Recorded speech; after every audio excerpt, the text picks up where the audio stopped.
আমার নাম সাঈদ বিন সীমান্ত। সাঈদ বিন সীমান্ত। সীমান্তর বয়স কত এখন? আমার বয়স 20 20 কি হয়েছে? কিন্তু আপনাকে দেখে তো মনে হচ্ছে 13-14 বছর। না, 20-এ হবে এই যে মার্চের 16 তারিখে। বিউটিফুল। বলেন সীমান্ত, কি হয়েছে একবারে ছোটবেলা থেকে আপনার 20 বছরের গল্পটা শুনি। জি, আমি 2016 সালে পিএসসি পাশ করি। আমার দাদু বাড়ি হাজিবাড়া চামড়াপট্টিতে, আর আমার নানু বাড়ি হচ্ছে পাশাপাশি গ্র্যান্ড হোটেল মোড় করঞ্জারি রোডে। তো ওখান থেকে আমি প্রথমে হচ্ছে আমার স্কুলেই আম্মু যেহেতু পড়ছে ওখানেই ভর্তি করে দেয়। ওখানে পড়াশোনা করার পরে ওখান থেকেই হচ্ছে আমি ছোটোবেলা থেকেই ক্রিকেট খেলতে খুব পছন্দ করতাম। মানে পড়াশোনা করতে একদম মন চাইতো না, আম্মু জোর করে প্রাইভেট ম্যাডাম দিয়েছিল, তো উনি আসলে গাছের উপরে উঠতাম। আচ্ছা, বাবা কি করতেন আপনার? আমার বাবা হচ্ছে অতীতে চামড়া ব্যবসা করতো, বর্তমানে অটোর শোরুম আছে। আচ্ছা, ওকে, ফাইন। কয় ভাই বোন ছিলেন আপনারা? আমরা এক ভাই এক বোন। বোন বড় ছিল। জি। ওকে, তারপর পড়াশোনা করতে চাইতেন না? হ্যাঁ, না, ছোটবেলা থেকে ক্রিকেট প্রতি আগ্রহ।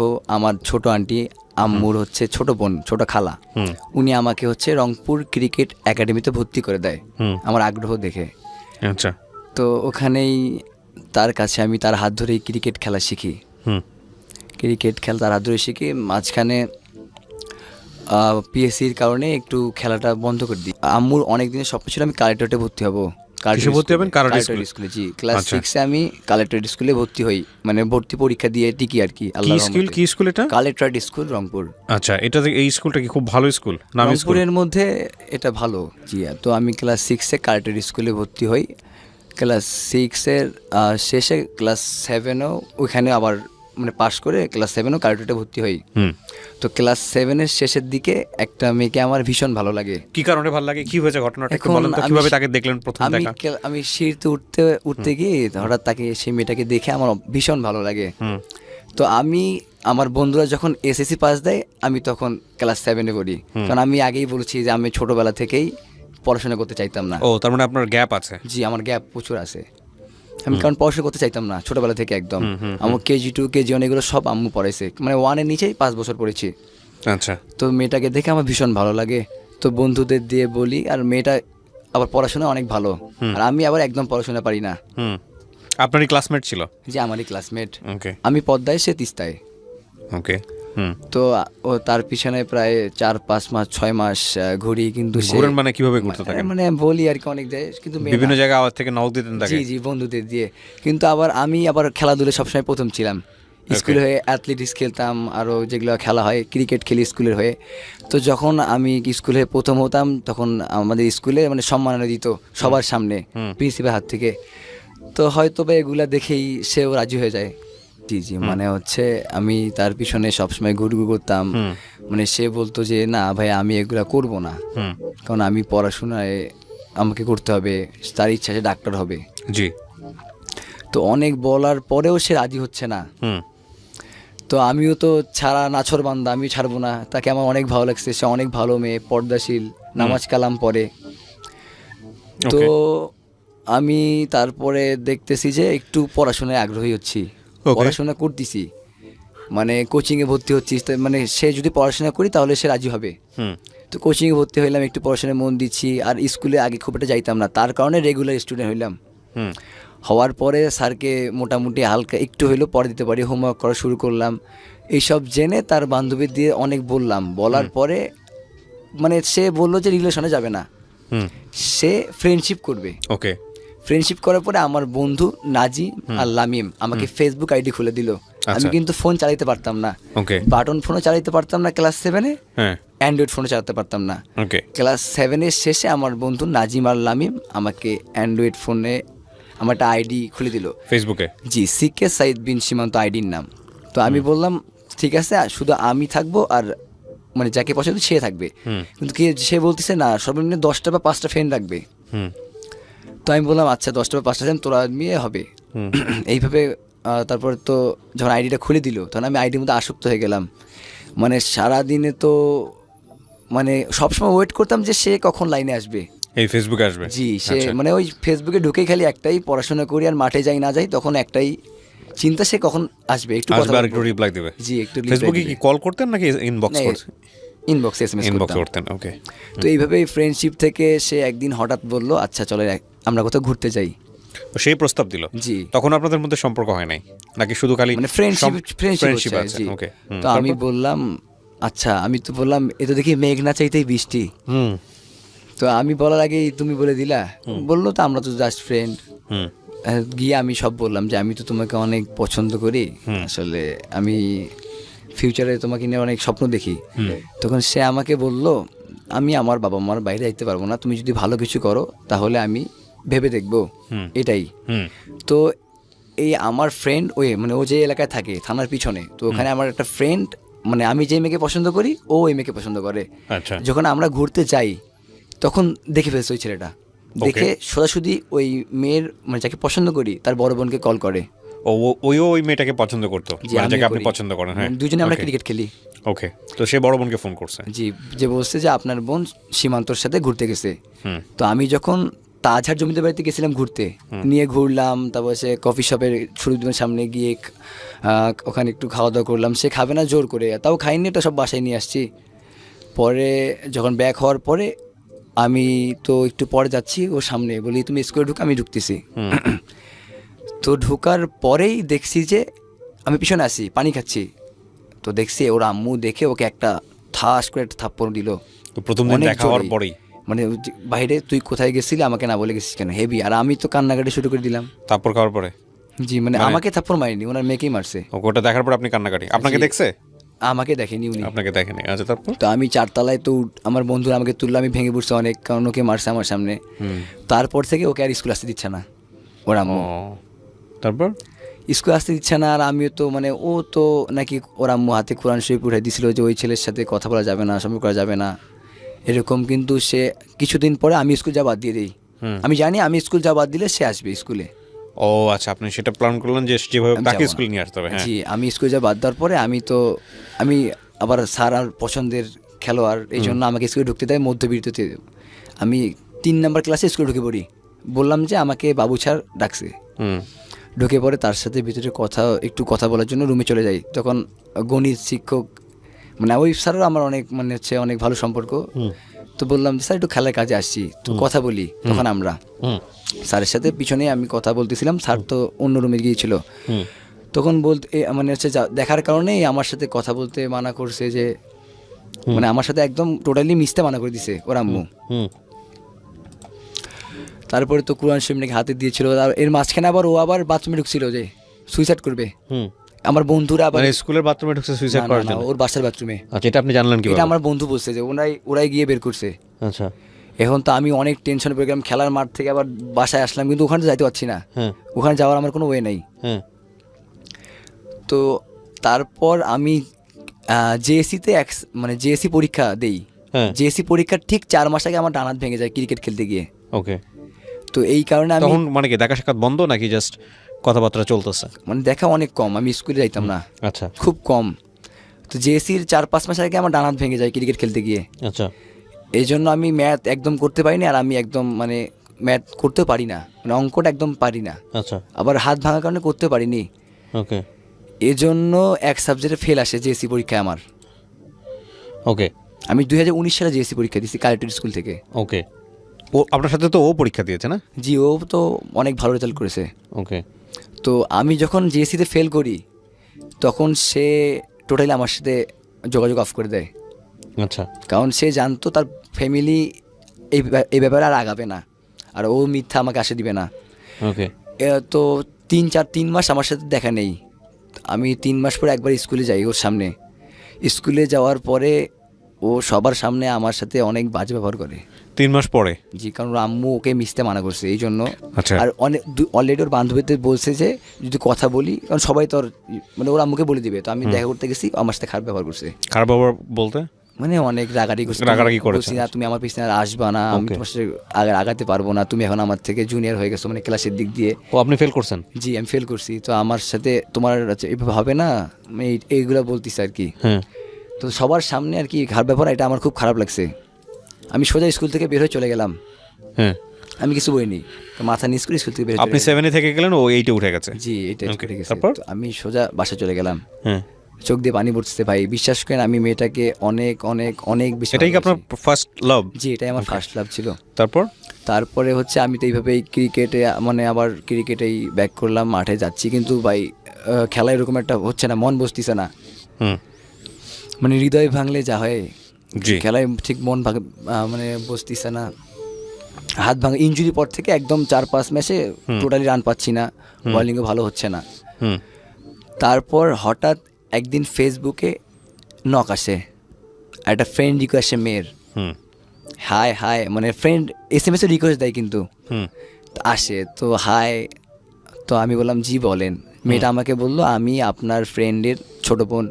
আমি বললাম আপনি কোন ফ্রেন্ডের বোন? বলে হোসেন হৃদয়, চট্টগ্রামে বাসা, জি। আদর্শ স্কুলে পড়ি, তার ছোট বোন। আমি বললাম আমার তো ওই নামে অনেকে আছে, আমি আমার স্মরণ করতে পারছি না। হুম, কারণ বলে আচ্ছা ভাইয়া আপনার নাম্বারটা দেন। না, আমার নাম্বারটা, ওর নাম্বারটা দিছে আমাকে, জি। মানে ওই মেয়েটা, জি। যে ফোন দেন আমি আপনাকে সব বলতেছি। বলে আপু আমি তো আপনাকে চিনি না, আমি ফোন দিতে পারবো না আপনাকে, আর আমার ফোনে টাকা নেই। ওকে, পরে অনেক কিছু বলার পরে আমার নাম্বারটাও নিছে আর কি, বলছে আমি তো আপনার বোন, বোনের মতোই, Okay. আপনার ফ্রেন্ডের বোন। তখন নাম্বারটা আমি দিই, ও আমাকে ফোন দেয়, যে বললাম আপনি কোথায় থাকেন? ও বলতেছে তখন চট্টগ্রামে থাকি, আমার বাসা চট্টগ্রামের লোহাগাড়া আধুনগর মিয়াপাড়া থানাতে, জি, মানে লোহাগাড়া থানা আধুনগর মিয়াপাড়াতে গ্রামে। ওকে, তখন মেয়েটার সাথে আমার কন্টিনিউ কথা হয়, মানে মেয়েটা আমাকে ফোন দেয়, মানে আমি অতটা গুরুত্ব দিতাম না, মেয়েটা আমাকে কন্টিনিউ ফোন দেয়। হুম, তো ফোন দেওয়া জিজ্ঞাসা করে যে খাওয়া করছেন, মাঠে গেছিলেন, প্র্যাকটিস করছেন, মানে সময় মতো খাওয়া দাওয়া করবেন, এই টাইপের বলে, মানে অনেক কেয়ার করে। 15-20 দিন দেখলাম সবসময় ফেসবুকে নক, হাই কী করতেছেন, খাওয়া করছেন, বাসার সবাই কেমন আছে, এভাবে বলতে বলতে মানে কন্টিনিউ একটা আমরা সম্পর্কে জড়িয়ে যাই, গভীর সম্পর্কে। হুম, ওইদিকে কিন্তু আমি আগের জনকে মানে মানে ইনি হচ্ছে কন্টিনিউ মানে এমনভাবে আমার মানে কেয়ার নিচ্ছে, হুম, মানে আগেরটাকে অলরেডি আমি মন থেকে আস্তে আস্তে আস্তে আস্তে মানে ভুলে গেছেন। বলে যাচ্ছি আর কি, ওকে, মানে এত কেয়ার করতেছে যে মানে তখন পর্যন্ত কি আপনি মেয়েটার সঙ্গে চিনতে পেরেছেন যে মেয়েটা কে, বা চেহারা দেখেছেন কিনা, পরিচয় কিচ্ছু না? কোনো চেহারা ওর দেখিনি প্রথম 3 মাস। ফেক আইডি ছিল? ফেক আইডি, রিয়েল আইডি ছিল তার। ছবি দেওয়া আছে ওখানে? না, ছবি ছবি দেওয়া না ছিল থাকলে তো না। ফেকই বলি আমরা। হ্যাঁ, যাই হোক, হ্যাঁ। আপনি কথা বলেছেন মেয়েটার সঙ্গে? ফোনে কথা হয়েছে? কন্টিনিউ কথা বলি আমি ফোনে, ফোনে কথা প্রথম বলছেন? দিন থেকে কথা বলি। আচ্ছা, ওকে, তারপর? জি। তো আপনি পরিচয় বের করেন নাই যে তুমি কোথায় কি জি, করো? আমাকে সব বললো যে আমি আপনার ফ্রেন্ডের বোন। পরে তার ফ্রেন্ডকে ফোন দিয়ে বলছি আমি তোমার বোন এটা, এই নাম। জি, বলছে Okay. বলছে আমার ছোট বোন এটা। বলে আমাকে ফ্রেন্ড রিকোয়েস্ট দিচ্ছে, কথা বলছে। আমি কই, আচ্ছা তুমি বন্ধু মানুষ, আমার বেস্ট ফ্রেন্ড বলছি, এই জন্য তুমি ক্রিকেট খেলো এই জন্য আর কি, ফোন দিয়ে Okay. কথা বলছিল। ওকে, ওকে, ওকে, হ্যাঁ, তারপর?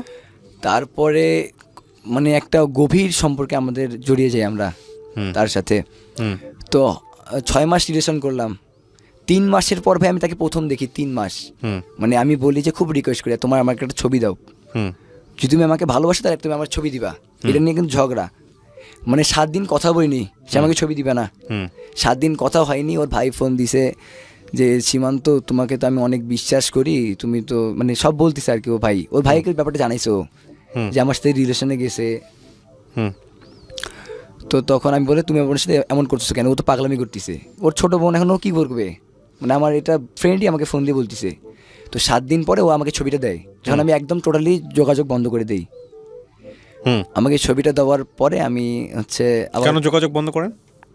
মানে আমি রাগ হয়েছি যে আমি করতেছি না, যে হ্যাঁ। তোমার একটা আমাকে ভালোবাসা একটা ছবি দিচ্ছ না। ও আচ্ছা, আচ্ছা, একটা মানে ছবি দাও। ছবিটা না দেওয়ার কারণে? একটা মানে আমাদের মধ্যে ঝগড়া। কারণ তুমি আমাকে দেখলে বলতেছে যে আমি দেখতে একদম ভালো না, তুমি আমাকে দেখলে পছন্দ করবা না, তুমি আমার সাথে যোগাযোগ নাও করতে পারো, এগুলো ভয় পাচ্ছে। আমি বললাম তুমি যেমনই হোক না কেন আমার কোনো সমস্যা নেই, আমি তোমাকে ভালোবাসি, তোমাকেই ভালোবাসবো। হুম, তারপরে ছবিটা আমাকে দেয়, ঠিক আমাদের রিলেশনের 6 মাস হতে যাচ্ছে, হুম, মানে একদম রাত মানে দিনে 2000 SMS লাগতেছে ভাই আমাদের, ফোন SMS, আচ্ছা, ফোনে SMS কিনে ওকে কিনেছি, আমি করতেছি, সারাদিনে শুধু ওর সাথে কথা হচ্ছে ফোনে। আচ্ছা, আচ্ছা, তারপর 6 মাস পরে আমাকে সে বলে যে সীমান্ত আমার খালাতো ভাইয়ের সাথে আমার বিয়ে ঠিক হয়ে গেছে, হুম। তুমি আমাকে এসে চট্টগ্রাম থেকে নিয়ে যাও। এই সেকেন্ড মেয়েটা? জি, সেকেন্ড মেয়েটা। ফার্স্ট যে মেয়েটা সে ক্লাসে উঠে গেছে তার সাথে আপনার কোনো যোগাযোগই নাই? তার সাথে আমার থেকে ওই থেকে যোগাযোগ নেই। আমাকে আচ্ছা। অপমান করার পর থেকে আমি তার সামনে আর যাইনি। আর যে মেয়েটার সঙ্গে আপনার বর্তমান সম্পর্ক, ফেসবুকে পরিচয় আমার ও সাথে। মেয়েটা কোন ক্লাসে পড়তো? ও অলরেডি SSC পাস করছে। ও কি জানতো যে আপনি ক্লাস 7-এ পড়েন? যে আমি 8 ফেল এটা বলে দিছি ডাইরেক্ট। তারপরেও আপনাকে যে পছন্দ আমাকে করতেছে? তারপর পছন্দ করছে, নক ওকে, করতেছে। তারপর? তো আপনার যে বয়সে বড় ছিল মেয়েটা? না, আমার থেকে 2 বছরের জুনিয়র। আর আমি তো আগে বলছি আমার গ্যাপ গেছে। হ্যাঁ, তারপর? আমি তো কি বলবো, আমি হঠাৎ করে এটা শুনে একদম প্রথম তো ধোকা খাইছি। দ্বিতীয়টাকে মানে যাকে আমি ভালোবাসি তাকে আমি পাই নাই। যে আমাকে ভালোবাসে আমি তার হতে চাই, মানে তার আমি যেন তার ভালোবাসাকে যেন অমূল্য না হয়। মানে আমি যাকে ভালোবাসি ভাই আমি কিন্তু তাকে পাইনি, যে আমাকে ভালোবাসে সে যেন তার ভালোবাসাটা পায়। আমার মাথায় এটা, কারণ আমি ভালোবাসার বিচ্ছেদের কি দুঃখ সেটা আমি পাইছি। তো আমি এখন কি করবো, আমার কাছে 3,000 টাকা ছিল। আমার বন্ধুর ও আমাকে 1,000 টাকা দেয়, আর 2,000 টাকা আমার খেলার গিয়ার্স বিক্রি করে দিয়েছিলাম, মোট 6,000 টাকা। আমার চাচা ওনার বাস আছে চট্টগ্রামের, তো আমি বুদ্ধি করে বলি যে চাচা আমার চট্টগ্রামে খেলা আছে। ওকে, আমরা যেখানটায় ছিলাম, আপনি ও থাকতো চিটাগাঙে আর আপনি থাকতেন কোথায়? রংপুরে। ওর বাসা থেকে আমার বাসা 680 কিলোমিটার ডিস্টেন্স। হ্যাঁ, তো আপনি চট্টগ্রাম থেকে আরো 100 কিলোমিটার দূরে। আপনি ওকে নিয়ে আসার চিন্তা করতেছেন কি হিসেবে, মানে বিয়ে করবেন? যে আমি ওকে বিয়ে করবো। এই দ্বিতীয়বার আমি। কত সালের ঘটনা এটা? এটা হচ্ছে 2020 সাল। এই তো কদিন আগের ঘটনা। হ্যাঁ। বিয়ে করবেন, খাওয়াবেন কি করতেন আপনি ওই সময়? আমি ওই সময় কিছু করতাম না, শুধু ক্রিকেট খেলে। ফেল করে কি আপনি লেখাপড়া ছেড়ে দিয়েছেন ওই সময়টাতে? আমি ফেল করার পর ওটাই পড়া ছিল শেষ, আর পর যান না স্কুলে? না, স্কুলে যাই না, কিন্তু স্কুলে ভর্তি দেখাই স্কুল লিগ খেলি, শীতকালীন উইন্টার স্কুল এগুলো টুর্নামেন্ট খেলি। স্কুলের হয়ে খেলেন? জি, স্কুলে হয়ে খেলি, ভর্তি বিভিন্ন জায়গায় খেলেন। জি। আচ্ছা, তো এই আপনি আপনার পিএসসি তে রেজাল্ট কি ছিল? 4.58। ভালোই তো ছিল রেজাল্ট। জি। ওই যে তো লেখাপড়া করতেন না? বাপ মাই কিছু বলতো না আপনাকে? আম্মু সবসময় করতো, কিন্তু আমার সবসময় ফোকাস ছিল খেলাধুলার দিকে। বাবাও কিছু বলতো না আপনার? বাবাও অনেক গালা। কয় ভাই বোন ছিলেন আপনারা? আমরা 1 ভাই 1 বোন। আপনি বড়? না, আমি ছোট। বোনটা কি করতো? বোন হচ্ছে মাদ্রাসা লাইনে পড়ার পরে বিয়ে দিয়েছি। আপনি মাত্র একটা ছেলে? জি। সে লেখাপড়া করে না? বাবা কি করতো আপনার? বর্তমানে অটো রিক্সা, ব্যাটারি, একটু আগে বলতেছিলেন। হ্যাঁ, তো আপনাদের তো পড়াশোনার হওয়া না হওয়ার তো কোনো কারণ আমি দেখি না। লেখাপড়ার মানে করার জন্য টাকা পয়সার কোনো অভাব নাই, বাবা বিজনেস করতেছে, খাওয়া দাওয়া কোনো কিছুর অভাব নাই। একটা মাত্র ছেলে আপনার, আপনার বাবার তো বুক চাপড়ায় মরে যাওয়ার কথা যে একটা মাত্র ছেলে পড়াশোনা করে না। ভাই আমি মানে কি বলবো, আগে থেকে অনেক জেদি, আর যেটা বলি ওটাই করি, মানে একদম জেগে। আর আমাকে কিছু বলে না, কারণ অনেক রাগ বেশি।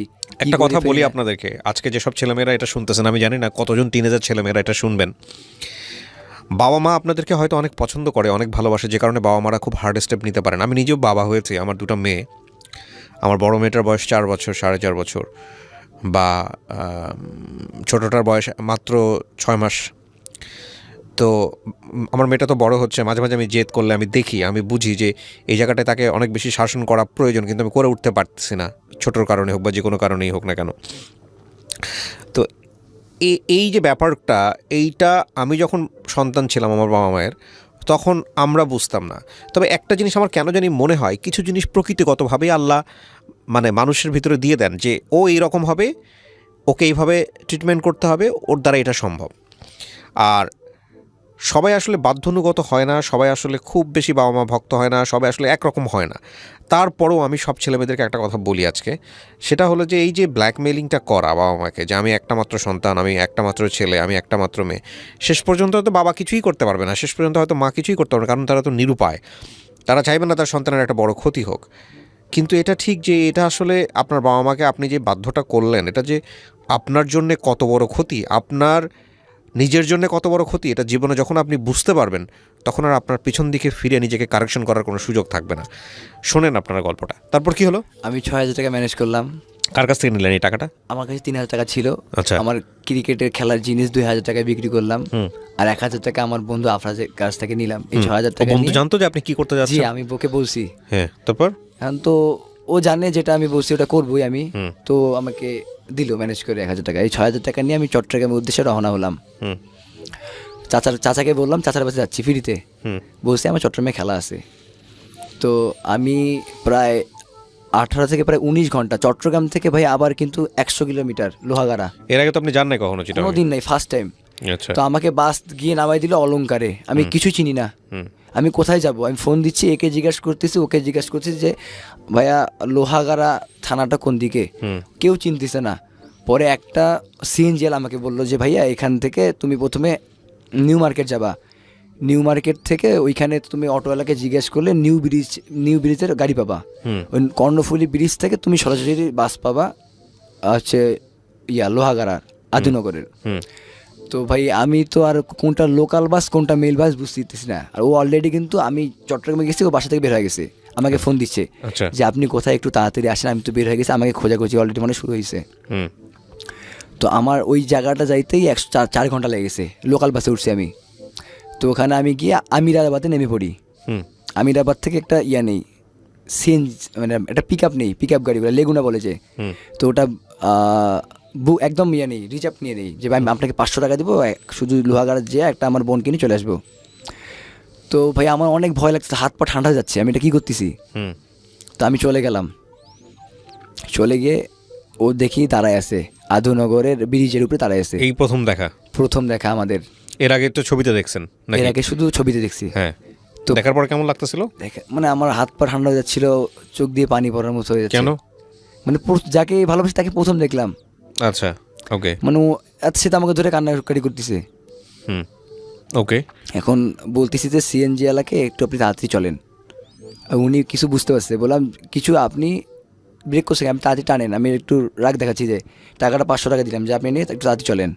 তো উনি আবার কী করছে, ওরা নেওয়ার পর যাত্রী তুলতেছে। আচ্ছা। এখন মেজাজ খারাপ হচ্ছে, কিছু বলতেছে না, যাত্রী তুলছে উনি, কিন্তু রিজার্ভ নিছে আমি। তো এরকম করতে যাত্রী লোকালে নিয়ে যাচ্ছে। তো ওখানে আমি আমিরাবাদের সিএনজি ওই লেগুনিতে করে যে আমিরাবাদে নেমে গেলাম। আমিরাবাদ থেকে একটা বাস নিলাম ওই যে কর্ণফুলী ব্রিজের উদ্দেশ্যে। কর্ণফুলী ব্রিজে নিলাম। তো ওখানে আমরা মানে আমি ভাই টানা কিন্তু 24 ঘন্টা জার্নি চলতেছে আমার, কোনো রেস্ট নাই, টানা 24 ঘন্টা জার্নি করতে আছি আমি। আমিরাবাদ গাড়িতে উঠে আমরা কর্ণফুলী ব্রিজে নামলাম।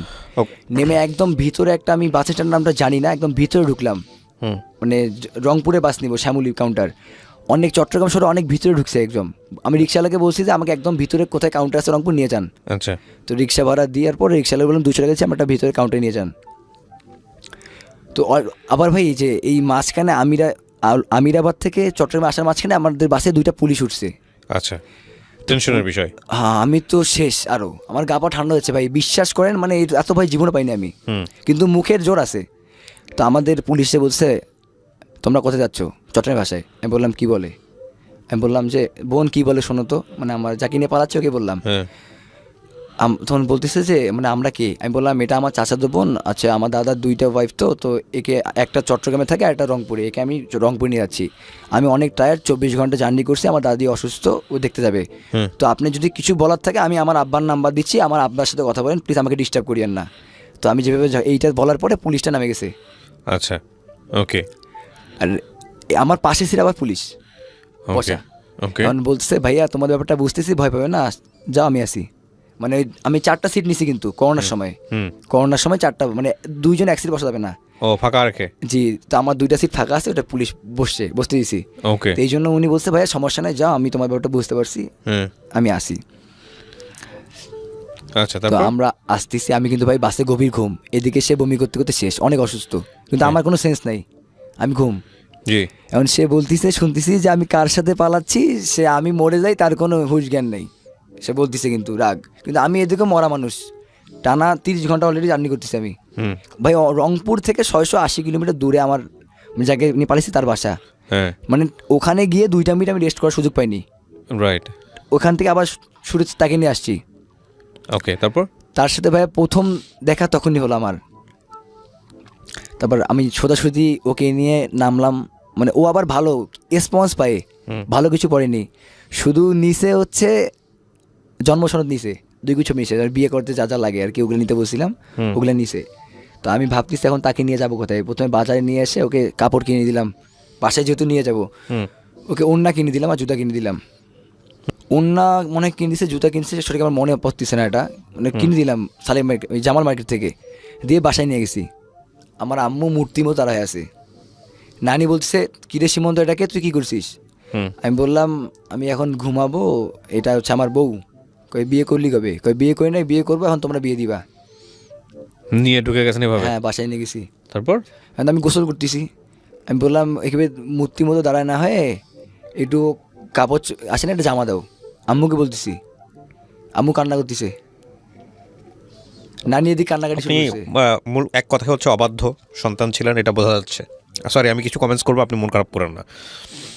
আপনার মাকে এটা বলার পরে আপনার মা যদি কান্না করে, মানে দু চারটা থাপ্পড় যদি না মেরে যদি কান্না করে থাকে তাহলে বুঝতে হবে যে আপনার বাপ মা হেল্পলেস ছিল আপনার প্রতি। মাঠটার দেয়নি ওই সময়টাতে? আব্বু এসে মার দিছে। সেটা আব্বু তো দিবে, মা হলে তো আমি তো মা জায়গা থাকলে তো দিতাম। সরি, এটা যদিও গণমাধ্যম লক্ষ লক্ষ মানুষ এটা শুনতেছে, ফাইন। তারপরে কি করলেন আপনি? আব্বুকে ফোন দিল, আর আম্মু মানে কোমরের সমস্যা, তো ওইভাবে কোমরের হাড় ক্ষয়, মানে এই জন্য আর কি ওইভাবে উত্তেজিত হয়ে গেলে উনি অসুস্থ হয়ে পড়বে, মানে মেরুদণ্ডের হাড় বাড়ছে আর কোমরের হাড় ক্ষয়। আচ্ছা, তারপরে কি হলো? তারপর কি হলো? তো আসার পরে আব্বু তো কয়েকটা মার বসে দিল। তো আমি বলছি মারি ফেলালে কিছু হবে না, আমি নিয়ে আসছি, আমার বিয়ে দিতে হবে। তাছাড়া ওই নেয় ওর আব্বু, আমি বলছি যে ওর আব্বু লালমনিরহাটে, ওনাকে ফোন দিয়ে বলো যে মানে আমার ওয়াইফকে আমি নিয়ে আসছি। ওকে নিয়ে আসছি, তারপরে আমি হচ্ছে গোসল টোসল করে ঘুমাই পড়লাম। তো ও আম্মুর সাথে আছে, কথাবার্তা বলতেছে, আম্মু তো কান্নাকাটি করছে, ও কান্নাকাটি করতেছে যে আমি যাবো না, আর আমাকে আপনি মারি ফেলান, আমি যাবো না বাসায়, মানে যাকে নিয়ে আমি চলে আসছি। ও বলতেছে আমাকে মারি ফেললাম, যাবো না, আমি সীমার সাথে থাকবো। আর আমি এদিকে ঘুমাচ্ছি, কারণ আমি তো ভাই টানা 36 ঘন্টার মতো জার্নি করছি, 36 থেকে 40 ঘন্টা। একটু পরে আমাকে আম্মু ডাকতেছে যে উঠো, ওই মেয়ের বাবা আসছে। ও আবার মানে রংপুরে চাকরি করতো, উনি কৃষিতে, মানে ওরা কিন্তু রংপুরে ছিল, সঙ্গে সঙ্গে চলে আসছে। হ্যাঁ, মানে ওর আব্বু লালমনিরহাটে ছিল, আর ও কিন্তু রংপুরেই পড়তো আদর্শ স্কুলে, কিন্তু মানে ওর দুই ভাই বোন পড়তো, এখান থেকে এসএসসি পাস করছে, 9-এ ভর্তি হয়েছিল। কিন্তু আমি রংপুরে থাকা অবস্থা আমার সাথে সম্পর্ক ছিল না, আমি চিনতাম না। চট্টগ্রামে যাওয়ার পরে তার সাথে আমার পরিচয় হয়েছে। তার বাবা আসার পরে আম্মু আমাকে ডাকলো, আমি উঠে গেলাম। তো উঠে গিয়ে সালাম দিলাম, যে বললো যে বাবা তোমরা এই কাজটা করলা কেন। উনি আবার অনেক ঠান্ডা, মানে অনেক ভালো, মানে অত রাগেই কিন্তু আমার সাথে কোনো রকম ইয়ে করে নাই। বাবা তোমরা এটা কাজ করলে কেন? আমি বললাম বাবাই বলছি আমি, যে আমরা দুইজনের সিদ্ধান্তে এটা করছি। সে আমাকে বলছে তার নাকি আপনি বিয়ে ঠিক করছে, আমাকে আনতে বলছে, আপনি আনছি, আপনি ওর কাছে জিজ্ঞেস করতে পারেন। ও নাইলে বলছে যে ও সুইসাইড করবে, আমাকে এটা বলছে, আমি এই জন্য নিয়ে আসছি ওকে।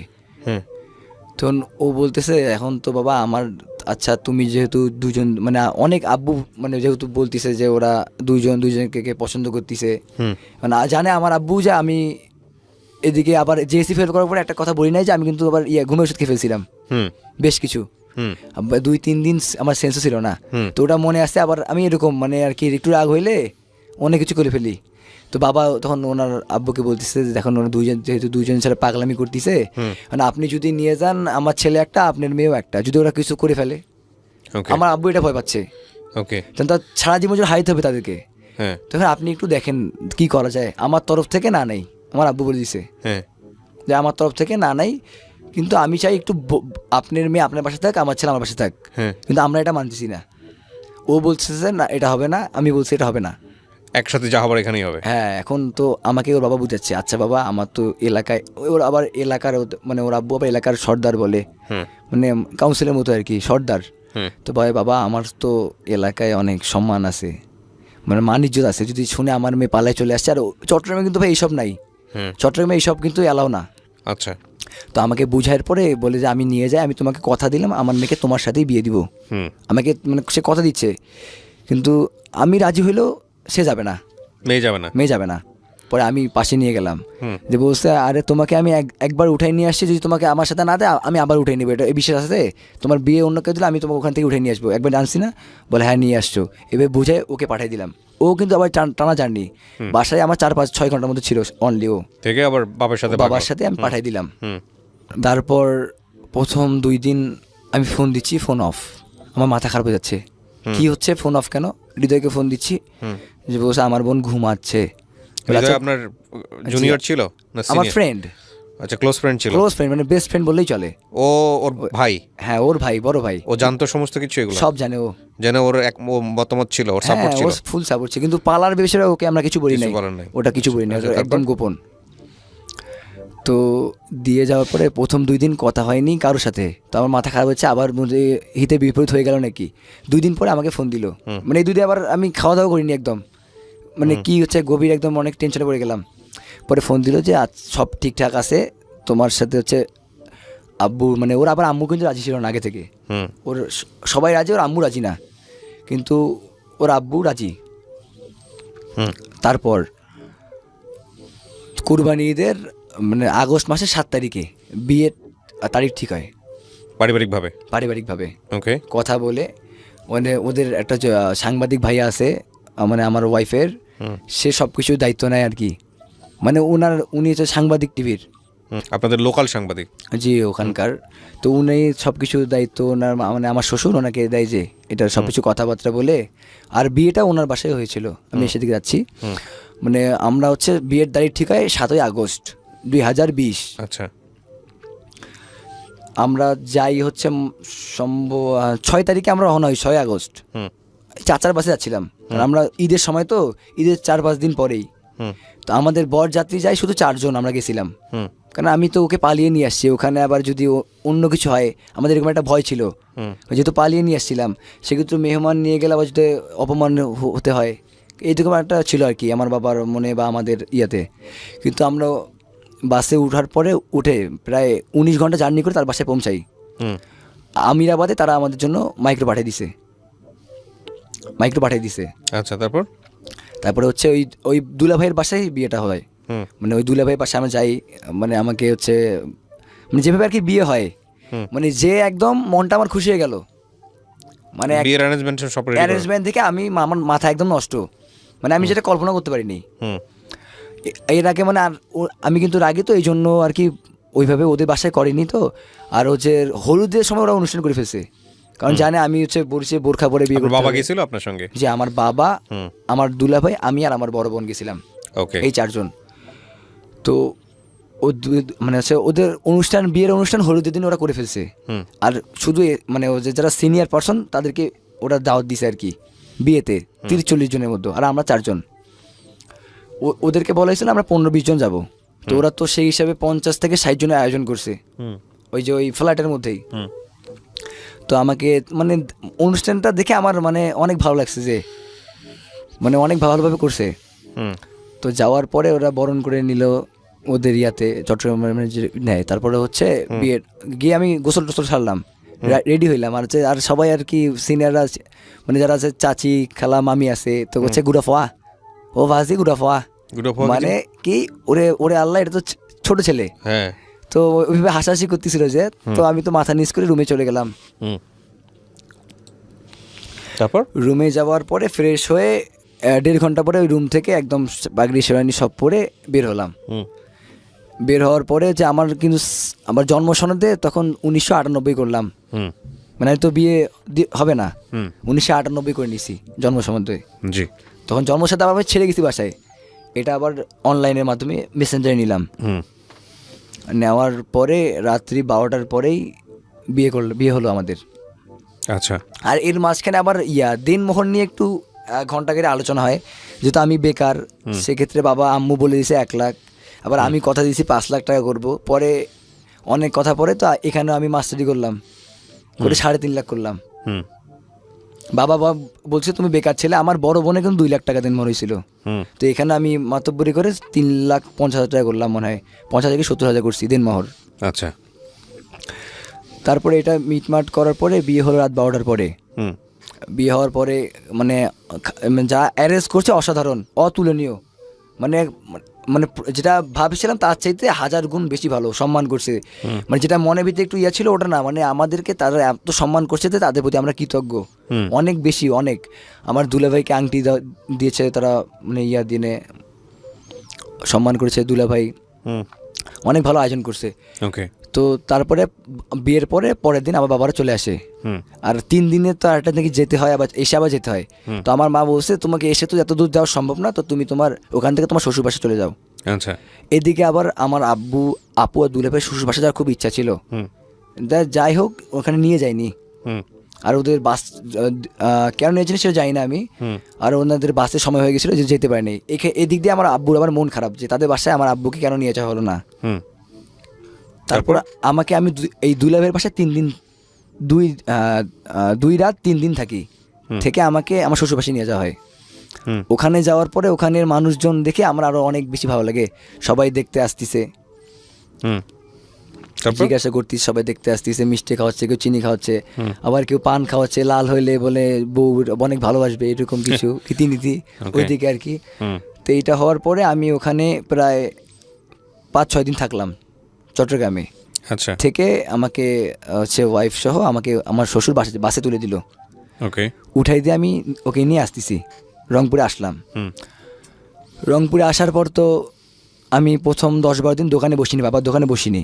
তারপর থেকে কন্টিনিউ দোকানে বসি। আমি দোকানে বসতাম 11টার দিকে যেতাম, 12টার দিকে যাইতাম, যখন মন চাই চলে আসতাম। মানে বাবা মানে অনেক ভালো, মানে আমার বাবা অনেক সহজ সরল মানুষ, মানে আমাকে ওইভাবে কিছু বলতো না। তো আমি দোকানে কন্টিনিউ বসি। তারপরে ও তো 3 মাস হয়ে যাচ্ছে ও বাসা যাওয়ার জন্য ব্যস্ত পাগল হয়ে যাচ্ছে। 3 মাস, কারণ ও তো বাবা ছাড়া এতদিন বাইরে থাকে নাই, বাসার বাইরে। আপনি তখন কি করছিলেন, পেশায় কিছু করতেছিলেন? বাবার দোকানে বসতাম। বাবার দোকানে জি, বসতেছেন, সকাল আচ্ছা, হ্যাঁ। বাবার সাথে ফুল সময় দিতাম। ওকে, তারপর? বিয়ের 4 মাস পরে আমার কাছে আমি 20,000, আমার কাছে কিছু টাকা জমাই ছিল। তো ওগুলা নিয়ে আমি আমার ওয়াইফকে নিয়ে শ্বশুর বাসায় যাই। হুম মানে হচ্ছে ক্রিকেট খেলে কিছু টাকা জমাইছিলাম, হুম ওইটা নিয়ে শ্বশুর বাসায় যাই। আচ্ছা, মানে আমার শ্বশুর শাশুড়ি এত ভালো, কল্পনার বাইরে। আমাকে নিয়ে শাশুড়ি তার হচ্ছে বাবা বাসায় গেল, মানে আমার হচ্ছে ওয়াইফের নানি বাসায় গেছে। শ্বশুর নিয়ে তার হচ্ছে বোনের বাসায় গেছে, ভাগ্নির বাসায় গেছে, কক্সবাজারে ঘুরতে নিয়ে গেছিলো। মানে সবখানে তারা আমাকে, মানে আব্বু বলছিল যে একা ছাড়িয়েন না, তারা নিয়ে আমাকে ঘুরতেছে, মানে অনেক ভালোবাসে। মেজো মা তো আমার শাশুড়ি তো রান্না করছে, মানে ওখানে আসি কন্টিনিউ খাই, মানে দিনে একবার হলো দাও ওদের রুমেই, মানে ও চাচা তো মানে বিষয়টা গেছে এরকম যে ও আসলে কি করবে, ওর তো বাবার বিজনেস আছে, ও বিজনেস দেখবে, সো ওর একটা মান সম্মান কদর আছে আর কি শ্বশুরবাড়ির ফ্যামিলিতে। হ্যাঁ, ঠিক আছে, ওকে, তারপর? তো ওনাদের ফ্যামিলি, দাদি বলেন নানি বলেন, সবাই অনেক ভালো, আমাকে অনেক ভালোবাসে আর অনেক পছন্দও করে। সবাই আমাকে নিয়ে আদর করতেছে, মানে সবাই জায়গায় ঘোরাচ্ছে। এরপরে আমরা হচ্ছে আবার 15 দিন ওখানে ছিলাম। 15 দিন পরের থেকে ওকে নিয়ে আবার আমি দ্বিতীয়বার বাসায় আসলাম। দ্বিতীয়বার বাসায় আসার পর একটা জিনিস, মানে হচ্ছে একটু তো মানে আমার আম্মু আর ওর একদম মিলতিছে না, বনতিছে না। মানে প্রথম 4 মাস কিন্তু ঠিক ছিল, মানে এখন একটু কিছু, মানে আমি যদি ওকে মারি কেটে ফেলি তবুও 2 মিনিট পর ঠিক আমার সাথে, কিন্তু অন্য কেউ কিছু ওকে বলতে পারবে না। ওকে, কিছু বললেই আম্মুকে কথায় কথায় গালি দিত। আর এখন তো আমি যার জন্য পৃথিবী দেখছি, সে তো আমার জন্মদাতা মা। এখন সে যদি আমার ওয়াইফ যদি তাকে গালি দেয়, সেটা তো আমি মেনে নিব না। আমাকে আম্মুকে গালি দিলে আমি ওকে মারধর করতাম, গালি দিলে কেন? আর ও কথায় কথায় গালি দিত। ওকে, ও অনেক ভালো, আমাকে অনেক ভালোবাসে, কিন্তু ওর দোষ একটাই, ও কথায় কথায় আম্মুকে গালি দেয়। তারপর? জি, এটা তাকে আমি এত বুঝাই যে দেখো ওটা তো আমার এটা করা যাবে না, হ্যাঁ। মা হয়, করা যাবে না। কিন্তু মানে ওর মোট কথা যে ও আর, মানে ও এটা বুঝতে পারে না যে ওর আব্বু আম্মু ছাড়াও থাকতে পারবে না। আচ্ছা, এখনো আচ্ছা, এই ফিলটা করতেছে হ্যাঁ। যে ওর আব্বু আম্মু ছাড়া থাকতে পারবে না। তবু আবার 3 মাস পরে বাসায় নিয়ে গেলাম ওকে। এর মাঝখানে কিন্তু আবার 3 মাস ওর আব্বু, এই যখন নিয়ে গেলাম না, তখন ও আর ব্যাক করলো না। বলে তুমি যাও, আমি পরে যাব, আমি এখানে থাকবো। তো 2 মাস ওর বাসায় থাকে, আমার সাথে কিন্তু যখন যোগাযোগ নাই 2 মাস। মানে একটু ফোন দিলে কথা হয় ওইভাবে না। এখন ওর যে এই যে গ্যাঞ্জামটা আম্মুর সাথে, মানে এই যে এখানে পানি পড়ছে কেন আর কি, তোমরা তো 10, বউ শাশুড়ি, হ্যাঁ যেটা আমরা 10-11টার দিকে ঘুম থেকে উঠতাম একটু লেট করে। তো এইটা নিয়ে আর কি অনেক সমস্যা বাসায় সৃষ্টি হয়ে গেল আর কি। মানে বাংলায় বলা হয় বউ শাশুড়ি যুদ্ধ মতোই শুরু হয়ে গেল। আর আমি তারপরে এখন কি করি, তো আমি ওকে বাসায় রেখে আসলাম। 2 মাস পরে আমি চট্টগ্রামে গেলাম আবার। যে বলতেছি ও বলতেছে যে আমি যাব না, আমি যাব না। এখন যাব না বললে আমি বললাম তোমাকে বিয়ে করছি, আমি বিয়ে করবো, যাব না বললো তো না। তো ওর আব্বুর আমি ম্যানেজ করলাম অনেক হাত পা ধরে যে আরে এরকম হবে না। ওর আব্বুর আমি কিন্তু এই কিছুদিন আগে, মানে হচ্ছে 4-5 মাস আগে, 4 মাস হবে, মানে ওকে লাস্টবার কিন্তু ওর আব্বুর পা ধরে আমি নিয়ে আসছি বাসায়। যে আমি তো ওকে অনেক ভালোবাসি, ওকে থাকতে পারবো না আমি, এবার দেন আর কোনো সমস্যা হবে না। তো ওকে আমি নিয়ে আসি, অনেক কিছু ম্যানেজ করে, অনেক কষ্ট করে ম্যানেজ করে নিয়ে আসি। নিয়ে আসার পরে ওইটা আবার একই সমস্যা। আচ্ছা, তো একই সমস্যা হওয়ার কারণে আম্মুর সাথে একদম তার বনতিছে না। মানে সে আমার ওয়াইফ আম্মুকে দেখতে পাচ্ছে না, কি আমার আম্মু ওয়াইফকে দেখতে পাচ্ছে না, আমি বাসায় থাকি না, এটা বলতে পারবো না আমি, কারণ আমি বাসায় থাকি, বাইরে থাকি আমি। তো আমি বললাম আচ্ছা এত সমস্যা, আচ্ছা তাইলে আব্বু খরচ করে আনলো। আর আমি আব্বুকে বললাম আচ্ছা তাহলে আমি একটা চাকরি করি। বাবাকে বললাম, বাবা বললো তাহলে ঠিক আছে, তোমার ছোট দাদু মাহবুব ট্রেডার্স, মানে এটা আমার হচ্ছে আব্বুর ছোট চাচা, আমি ওখানে একটা চাকরি নেই। আর এই চাকরি নেওয়ার 1 সপ্তাহ আগেই আমার আব্বু 1 সপ্তাহে খরচ করে দিল, দিয়ে বললো আচ্ছা বাবা তাহলে তোমরা তোমাদের মতো খাও, যেহেতু তোমার আম্মুর সাথে হচ্ছে না, সেটারে তোমার ভবিষ্যৎ তোমার আম্মুর কথা নেই, তোমার মতো তোমার আম্মু তোমার আম্মুর মতো। আমি কাজে ঢুকে পড়লাম। এই অলরেডি ভাই তার জন্য আমি পড়ালেখা বাদ দিছি, আমি খেলাধুলা বাদ দিয়ে দিছি একদম। মানে মাঝে মাঝে আর কি ম্যাচ খেলতে যাই শুধু, যদি কোথাও থেকে বলে বাইরের টিম আসে বা ঢাকার বাইরে বা মানে এই সিলেটে কোথাও খেলা হইলে আমার বড় হইলে ডাকলে আমি চলে যাই খেলতে, ওটা আমার কেউ আটকাইতে পারে না। ওকে। আর ওটা আবার সে ওইভাবেই মানে প্রথমে পছন্দ করলে পরে আর পছন্দ করতেছে না, কারণ ক্রিকেটে অনেক ব্যয়, টাকাটা নষ্ট হচ্ছে, তো সেক্ষেত্রে রাগ হচ্ছে যে তুমি কেন যাচ্ছ খেলাধুলায়, তুমি তো বলছো খেলাধুলা করবা না। তারপর হচ্ছে আমি সপ্তাহে 1500 টাকার বেতনে দাদুর শোরুমে কাজ শুরু করলাম। ওকে। মানে সেই শোরুমে আমাকে দোকান খুলতে হয়, সব কাজ এক কথা সব কাজ করতে হয়। কিন্তু সব কাজ করতে হলেও দাদু সবসময় পরিচয় দিত এটা আমার নাতি। মানে এইটা খুব ভালো লাগতো যে যেই আসুক না কেন যে এ আমার নাতি। ওকে। আর এই জন্য আমি মানে ওখানে সব রকম কাজ করতাম, দিয়ে সেটা এনে 4 মাস তার কাছে আমি ওখানে কাজ করছি, মানে সপ্তাহে 1500 টাকা করে দিচ্ছে। ওকে। এই 1500 টাকা দিয়ে হচ্ছে আমার ওয়াইফের হাতে আমি দিয়ে দিতাম। প্রথমে 2-3 সপ্তাহ 4 সপ্তাহ আমি টাকা দিতে পারি নাই, মানে একটু আম্মুকেও দিছি, মানে নিজের একটু ডাক্তার দেখাইছি দুইজনই, মানে ওর একটু ডাক্তার দেখানো হয়েছে। আমার প্রথম 3-4 সপ্তাহ টাকা দিতে পারিনি আমি, মানে বাজার খরচ কিন্তু আমি একদম আলাদা হয়ে গেছি। আমাদেরটা আমরা খাচ্ছি, আর হচ্ছে আব্বু আম্মুরটা আব্বু মুড়ি ওনার। এই আলাদাটা কি আপনার ওয়াইফের কারণে আপনি হইছেন? জি আমার আব্বু আমাকে দেখতেছে যখন হচ্ছে না তখন আলাদা করে দিল, আলাদা থাকে, কারণ যেহেতু ভাই একদম হচ্ছে না, প্রত্যেকটা মোমেন্টে ঝামেলা হচ্ছে। তো তারপরে আমি যখন কাজ শেষ করে বাসায় যাই, তখন ভাই আমি তো কিন্তু ভালোবেসে বিয়ে করছি, তো তখন আমার বউ আমাকে বলে না সারাদিন কেমন কাটলো। এগুলো একটু খেয়াল করবেন যারা শুনতেছেন। টাকার গান কিন্তু ভাই বিশ্বাস করেন, টাকা দাও এই কথার আগে, তুমি সারাদিন কি করছো কি খাইছো এই কথাটা না, আগে টাকা দাও। এই জিনিসটা আমার খুব খারাপ লাগতো, যে তুমি জিজ্ঞাসা করো আমি সারাদিন কেমন ছিলাম। আর ভাই ওখানে সব রকম মানে শোরুমের সব রকম কাজ আমি সামলাই। আর দাদুর একটা ম্যাচও আছে, ছাত্রী নিবাস, ওটা আবার সিট বুক টুক দিতে হয়, ওটা মেয়ে আসলে সব কিছু উঠাই দিতে হয়, ওটা দায়িত্ব আমাকে। ওকে। ওটাও মানে বাসা ম্যাচ আর শোরুম 3টা দায়িত্ব আমার উপরে। কিন্তু আমরা স্টাফ 4জনই আত্মীয়, আর 2টা দাদা আছে, সবচেয়ে বেশি কাজ করতে হয় আমাকে। ওনাদের বেতন 15,000 টাকা করে মাসে, আর আমি তো ছোট, কিন্তু কাজ সবচেয়ে বেশি করতে হয় আমাকে। সম্পর্কে দাদা হইলেও কিন্তু ভাই যখন মানুষ মানে টাকা দেওয়ার বেলায় কিন্তু কোনো সম্পর্ক নাই, ওই সপ্তাহ শেষে 1500 টাকাই। যখন ওয়াইফ ছিল মাঝে মাঝে 1600 দিত, 1800 টাকা দিত, বা এই যুগে এগুলাটা কিন্তু কিছু না, খেতেই শেষ। তবুও মানে প্রতিদিন আর কি ওই যে ব্যাটারিতে পানি করে দিই, মানে যখন গাড়ি বিক্রি হয় বকশিসের টাকা দেয়। আচ্ছা। তো প্রতিদিন মানে 200-300 টাকা পকেটে হয়, এই জন্য আর কি ওখানে কাজটা আমি টিকে আসি। এমন দিন আছে 400 টাকা মানে বকশিস 3টা গাড়ি সবাই 100 টাকা করে দিচ্ছে, এসিড করতেছে 100 টাকা দিচ্ছে, 200-300 টাকা পকেটে আসে, মাঝে মাঝে আসে মাঝে মাঝে আসে না, এইভাবেই চলতেছে। কিন্তু ওই রাত হলেই ফেরার পরেই ওই যে টাকার গান, যদি আমি টাকা মানে সব টাকা আমি তার হাতে দেবো, আমার মা দিতে হবে, নানি আছে। আচ্ছা। তো এইদিকে আবার আমার খেলার জন্য আমি চুপচুপ করে টাকা রেখে দিই, ওটা করলেই ঝগড়া শুরু। মানে ভাই প্রত্যেকটা দিন কাজ করার পরেও তার সাথে আমার রাত্রে হলে ঝগড়া, আচ্ছা, যে কোনো একটা ব্যাপার হোক। আর আমি কিন্তু খুব শাসনে রাখতাম, এটা সত্যি কথা, আমি খুব শাসনে রাখতাম যে সবসময় পর্দা করতে হবে, কোনো পুরুষ মানুষের সামনে যাওয়া যাবে না। এই যে পর্দা করার কথা বলেছেন, এটা কি তার কালচারে ছিল? মানে সে কি করতো আগে মানে তার ফ্যামিলিতে ছিল কিনা? এটা না ছিল, কিন্তু অতটা মানে সে অতটা আগে পর্দা করতো না। আচ্ছা, মানে বাইরে গেলে মানে ছেলেদের সামনে আমি বলছি যে যাওয়া যাবে না, আর বাইরে গেলে আগে থেকে বোরখা পরে যেত, তারপর হয়তো মুখটা খোলা থাকতো।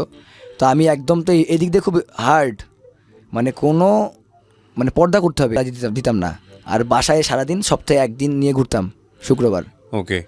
ওর যেমন চাচাতো ভাই যদি যারা আছে ওদের সামনেও বলছি যে ওদের যারা ভাই আছে তাদের বাসায় যাইতাম না আমি, বাইরে গেলে সামনে আসা যাবে না, মানে এইরকম একটু শাসনে রাখতাম। এই জিনিসটা আবার পছন্দ করতো না ওরা। ওকে। তারপর ওনার আম্মু বা ও এটা পছন্দ করতো না, যে এটা কেন করো তুমি। আচ্ছা, আমি এত কনজারভেটিভ কেন? হ্যাঁ কেন, কিন্তু বউ তো আমার কথা আমার বউ আমি দেখবো। তো এই দিক দিয়ে তারা মানে আমার উপর নারাজ ছিল, বাবা মা বলুক, কারণ আমি এত হার্ড কেন। আচ্ছা, তারপর তারপরে ভাই আলাদা হইলাম, প্রতিদিন আমাদের রাত্রে ঝগড়া। আমি কাজ থেকে আসি ভাই সকাল 9টার দিকে যাই, আমি ক্রিকেট খেলা এসি রুম বাদ দিলাম, ক্রিকেট খেলা বাদ, আমি পড়ালেখা বাদ দিলাম ওর জন্য। ওর জন্য আমি মানুষের চা পানি উবাচ্ছি, সব রকম কাজ হচ্ছে আমাকে, দাদুর শোরুমেই সব রকম কাজ করতে হচ্ছে, 6,000 টাকা চাকরি করতেছি। রাত চললে ভাই ঝগড়া, মানে এটা কন্টিনিউ প্রতিদিন। ঝগড়া মানে কি শুধু ঝগড়াই হতো নাকি গায়ে হাত তোলাতুলি হতো? মারামারি হতো দুজনে, দুজনে মারপিট, দুজনকে মারতেন? এটাই। আচ্ছা, তারপর এই বিয়ের কয়দিন পরে আপনারা দুজনের গায়ে হাত তুললেন? প্রথম 6-7 মাস অনেক ভালো ছিল, তারপরেই হচ্ছে মারামারি শুরু। হ্যাঁ। তারপর তো মানে ওর মূল কথা হচ্ছে একটাই, যে ও এখানে ওর আব্বু আম্মুর সাথে থাকতে হবে না, মানে যা হচ্ছে সব এই কারণেই হচ্ছে, মানে যেগুলো হচ্ছে সব এই কারণেই। আর আমি কিন্তু ভাই সব টাকা ওর হাতে দিয়ে দিতাম। আচ্ছা, তাও আমি যেন শান্তি থাকি, কারণ আমি তোকে বিয়ে করছি না, ওর দায়িত্ব আমি নিছি না, ওকে তো আমাকে চাইতে হবে। ওকে। ওকে আমি বাইরে নিয়ে যেতাম, ঘুরতে নিয়ে যেতাম, রেস্টুরেন্টে নিয়ে যেতাম, যা চাইতো মানে যতটুকু সামর্থ্য ওটা দিতাম। সব দিতে পারতাম এটা বলবো না, আমার যতটুকু সামর্থ্য দেওয়ার ততটুকু দিতাম। তারপরে ঝগড়া চলতেছিল, তারপরে ওরা আমি মাঝে মাঝে আমার আব্বুকে বলতাম যে এরকম, তখন আব্বু বলতো বাবা তোমাদের ওটা আমাকে মানে তোমাদের মধ্যেই ওর আব্বু পরে শাসন করতো, আর ওটা মীমাংসা করে নেওয়া উচিত আমাকে না জানিয়ে শাসন। আর হচ্ছে ভাই সবচেয়ে মেজর প্রবলেম ছিল একটাই, সে আমার আম্মুকে গালি করতো, নানিকে, মানে কেউ কিছু বললেই ওটা। সে যে খারাপ আমি এটা বলবো না, সে আমাকে অনেক ভালোবাসে, কিন্তু সে আমার চাইতে তার পরিবারের মানুষজনকে 1000 গুণ বেশি ভালোবাসে, আর সে তাদের পরিবার ছাড়া থাকতে পারবে না। তো আমার শালা আসলো আমার বাসায় হচ্ছে নভেম্বরের 11 তারিখে, ওর পরীক্ষা ছিল, ও আবার এসএসসিতে 1 সাবজেক্ট ফেল করছে ইতিহাসে, ওটা ইমপ্রুভ দেওয়ার জন্য আসছিল 15 তারিখে। আর আমার বউ কিন্তু আসার পরেই তার মানে যে লাকেজ, মানে ও মূলত আসছে ওর ভাইয়ের পরীক্ষা দেওয়ার পরে ওর ভাইয়ের সাথে চলে যাবে। আর আমি একটা ট্রাই নিলাম, যদি রাখতে পারি। ওর আব্বুর পা ধরে কিন্তু আমি ওকে নিয়ে আসছি পরের বার ঝামেলার পরে। তো আসার পরের দিন ওর লাকেজ গোছাইছে, ওর ভাইয়ের আসলে পরীক্ষার পরে চলে যাবে। ওরা আমাকে বলছে যে আমি এখানে থাকতে পারবো না তোমার এত শাসনে। মানে ও একটা ফোন চাইতো, ফেসবুক মানে ইউটিউব চালাবে, ফেসবুক না হলে ইউটিউব চালাবে, ফোন চাইতো, সিম চাইতো, আমি ওর ব্যবহার করতে দিতাম না, মানে ওর কোনো ফোন চাইতে দিতাম না। মাঝখানে আমার ফোনটা দিয়ে দিয়েছিলাম সিম ছাড়া, যে তুমি ইউটিউব দেখো। মানে যেই 3 মাস ওকে নিয়ে আসলাম পরে, ওই 3 মাস ওকে আমার ফোনটা দিয়েছিলাম সিম ছাড়া, তুমি ইউটিউব দেখো। মানে ও বলতো যে আমি একাই বাসায় কী করবো, আবার আম্মুর সাথে ওইভাবে কথা বলে না তো, একটা ঘরে মনে করি অনেক সময় টিভি দেখে না এরকম, মানে একাই ও বোরিং ফিল করে আর কি। আর ওর বাসায় তো সবাই আছে, মানে ওর 2টা বোন আছে, ছোট বোন 2টা বাসায় আছে, ছোট ভাই সাকিব আছে, ওর 2টা মেজো মা ছোটো মা আছে, দাদি আছে, পাশে খালাদের, মানে আমোদ ফুর্তিতে থাকতো। কিন্তু এখানে আসার পরে ফুললি তো এগুলো হচ্ছে না বাসায়। আমি তো সারা 9টার দিকে যাচ্ছি, রাত 11টার দিকে আসতেছি। 9টা থেকে 11টা পর্যন্ত ভাই আমি সম্পূর্ণ কাজের উপরে, বিশ্বাস করবেন আপনি, কারণ সব চাইতে হচ্ছে আমাকে কাজের উপরে। এখন কাজ করে এসে যদি আমি তার সাথে ঝগড়া করতে হয়, মাঝে মাঝে গায়ে হাত তুলে দিই, যে কারণ কাজ থেকে আসছি ভাই, কিন্তু বুঝতেছে না। আর সবসময় টাকা ভাই, এটা কিন্তু ভালো লাগে না ছেলে মানুষদের। তারপর সে বুঝতে হবে যে আমি তো ওখানে ভাই গিয়ে কি আমি ওখানে বসে আছি, কাজ করতে হচ্ছে, আর কাজ না করলে কি আমাকে টাকা দিবে? ওটা আমার দাদুর শোরুম, আমি বারবার বলছি, কিন্তু টাকার বেলায় সম্পর্ক কোনো কাজ করে না, টাকা এমন একটা জিনিস। তারপরে আমার শালা 11 তারিখে 11 নভেম্বর আমাদের বাসায় আসে। আমার বাসায় আসে বলে আমি তাকে জানাই সব কিছু, বলে আমি কি করব, তোমরা তো আমাকে জানাই এগুলো করো নাই, এখন তোমরা বুঝো। সে আমাকে বলতেছে ফ্রেন্ড হয় ওর আসার পরেই আবার ওর সাথে কিন্তু আমার অনেক মানে হচ্ছে, ও বলতেছে আমি ভাইয়ের সাথে যাবো, আমি বলছি তুমি ভাইয়ের সাথে গেলে আমি তোমাকে আর নিবো না, এইটা নিয়ে ঝগড়া চলতেছে। ওর ভাই আসার পরে ওর সাথে আমার মারামারি, ওর ভাইয়ের সামনেই। ওই যে আবার বলতেছে মানে মানে ওই জন্য ওর পরীক্ষা, আমি ওকে নিয়ে ঘুরতেছি, ওর পরীক্ষা তো ওকে নিয়ে ঘুরতেছি, এই জন্য ওর সাথে আবার ঝগড়া, যে আমার ভাই পরীক্ষা দিয়ে আসছে, তুমি নিয়ে ঘুরতেছো কেন? আমি বললাম সারা দিয়ে আমার শোরুমে গিয়ে একটু পড়বে, মানে আমার শোরুমের ভিতরে কিন্তু ভাই চেম্বার আছে, যে ওখানে পড়বে, আমরা একসাথে থাকবো, ওখানেই পড়বে। ও বলছে বাসায় পড়ুক। আমি বললাম না সমস্যা নেই, পাঠাই দাও, ওখানে আমরা একসাথে পড়বো। তখন ও বলছে আমার ভাই থাকলেও কি তোমার সমস্যা, মানে নেগেটিভ সবসময়। তারপর কি হলো, কি করলেন?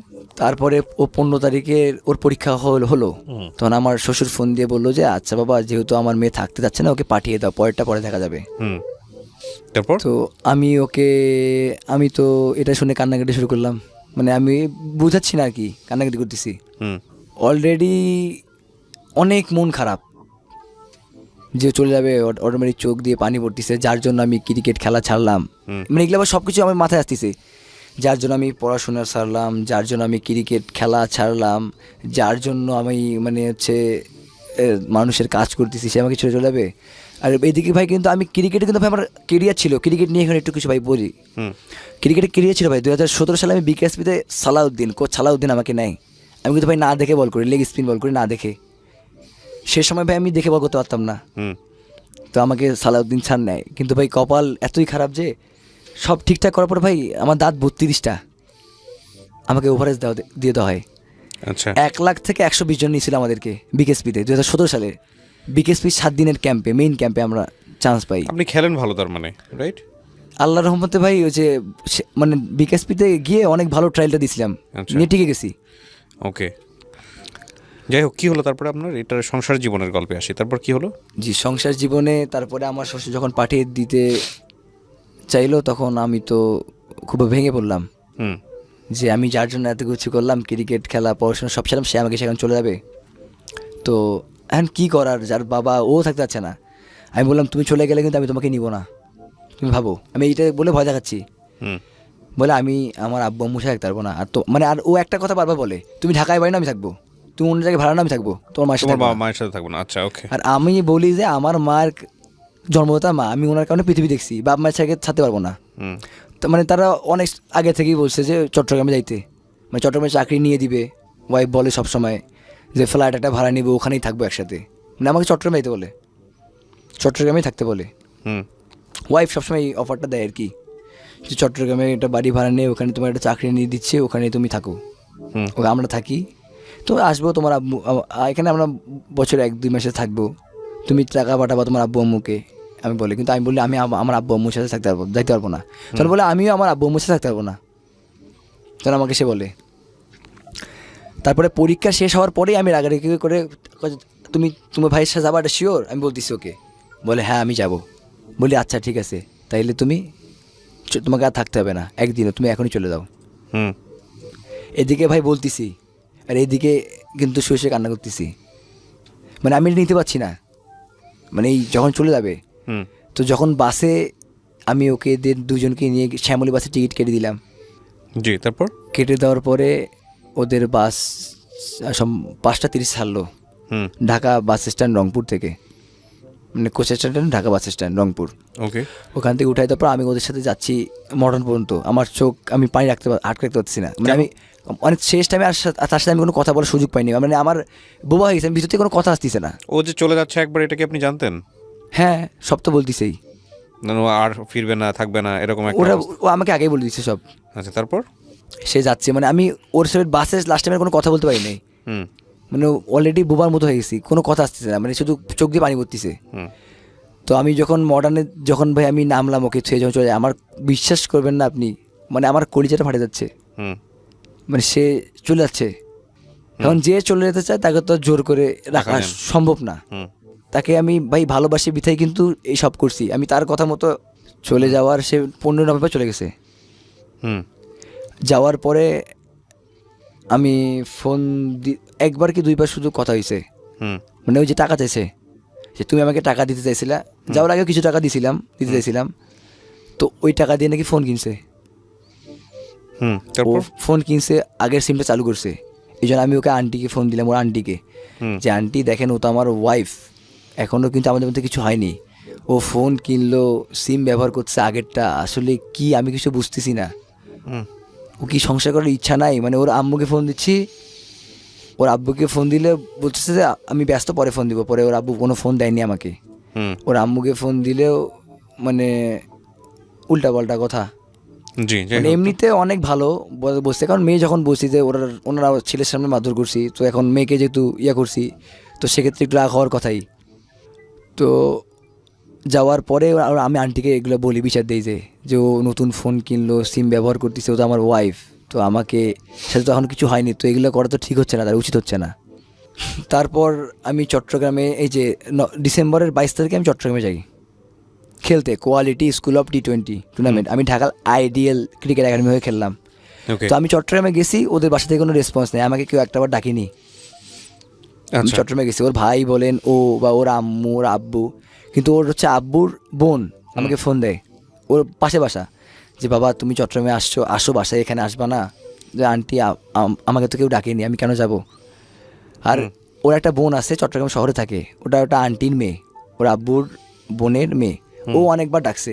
এই দুজন ব্যতীত আমাকে আর কেউ ডাকেনি চট্টগ্রামে যাওয়ার পরে।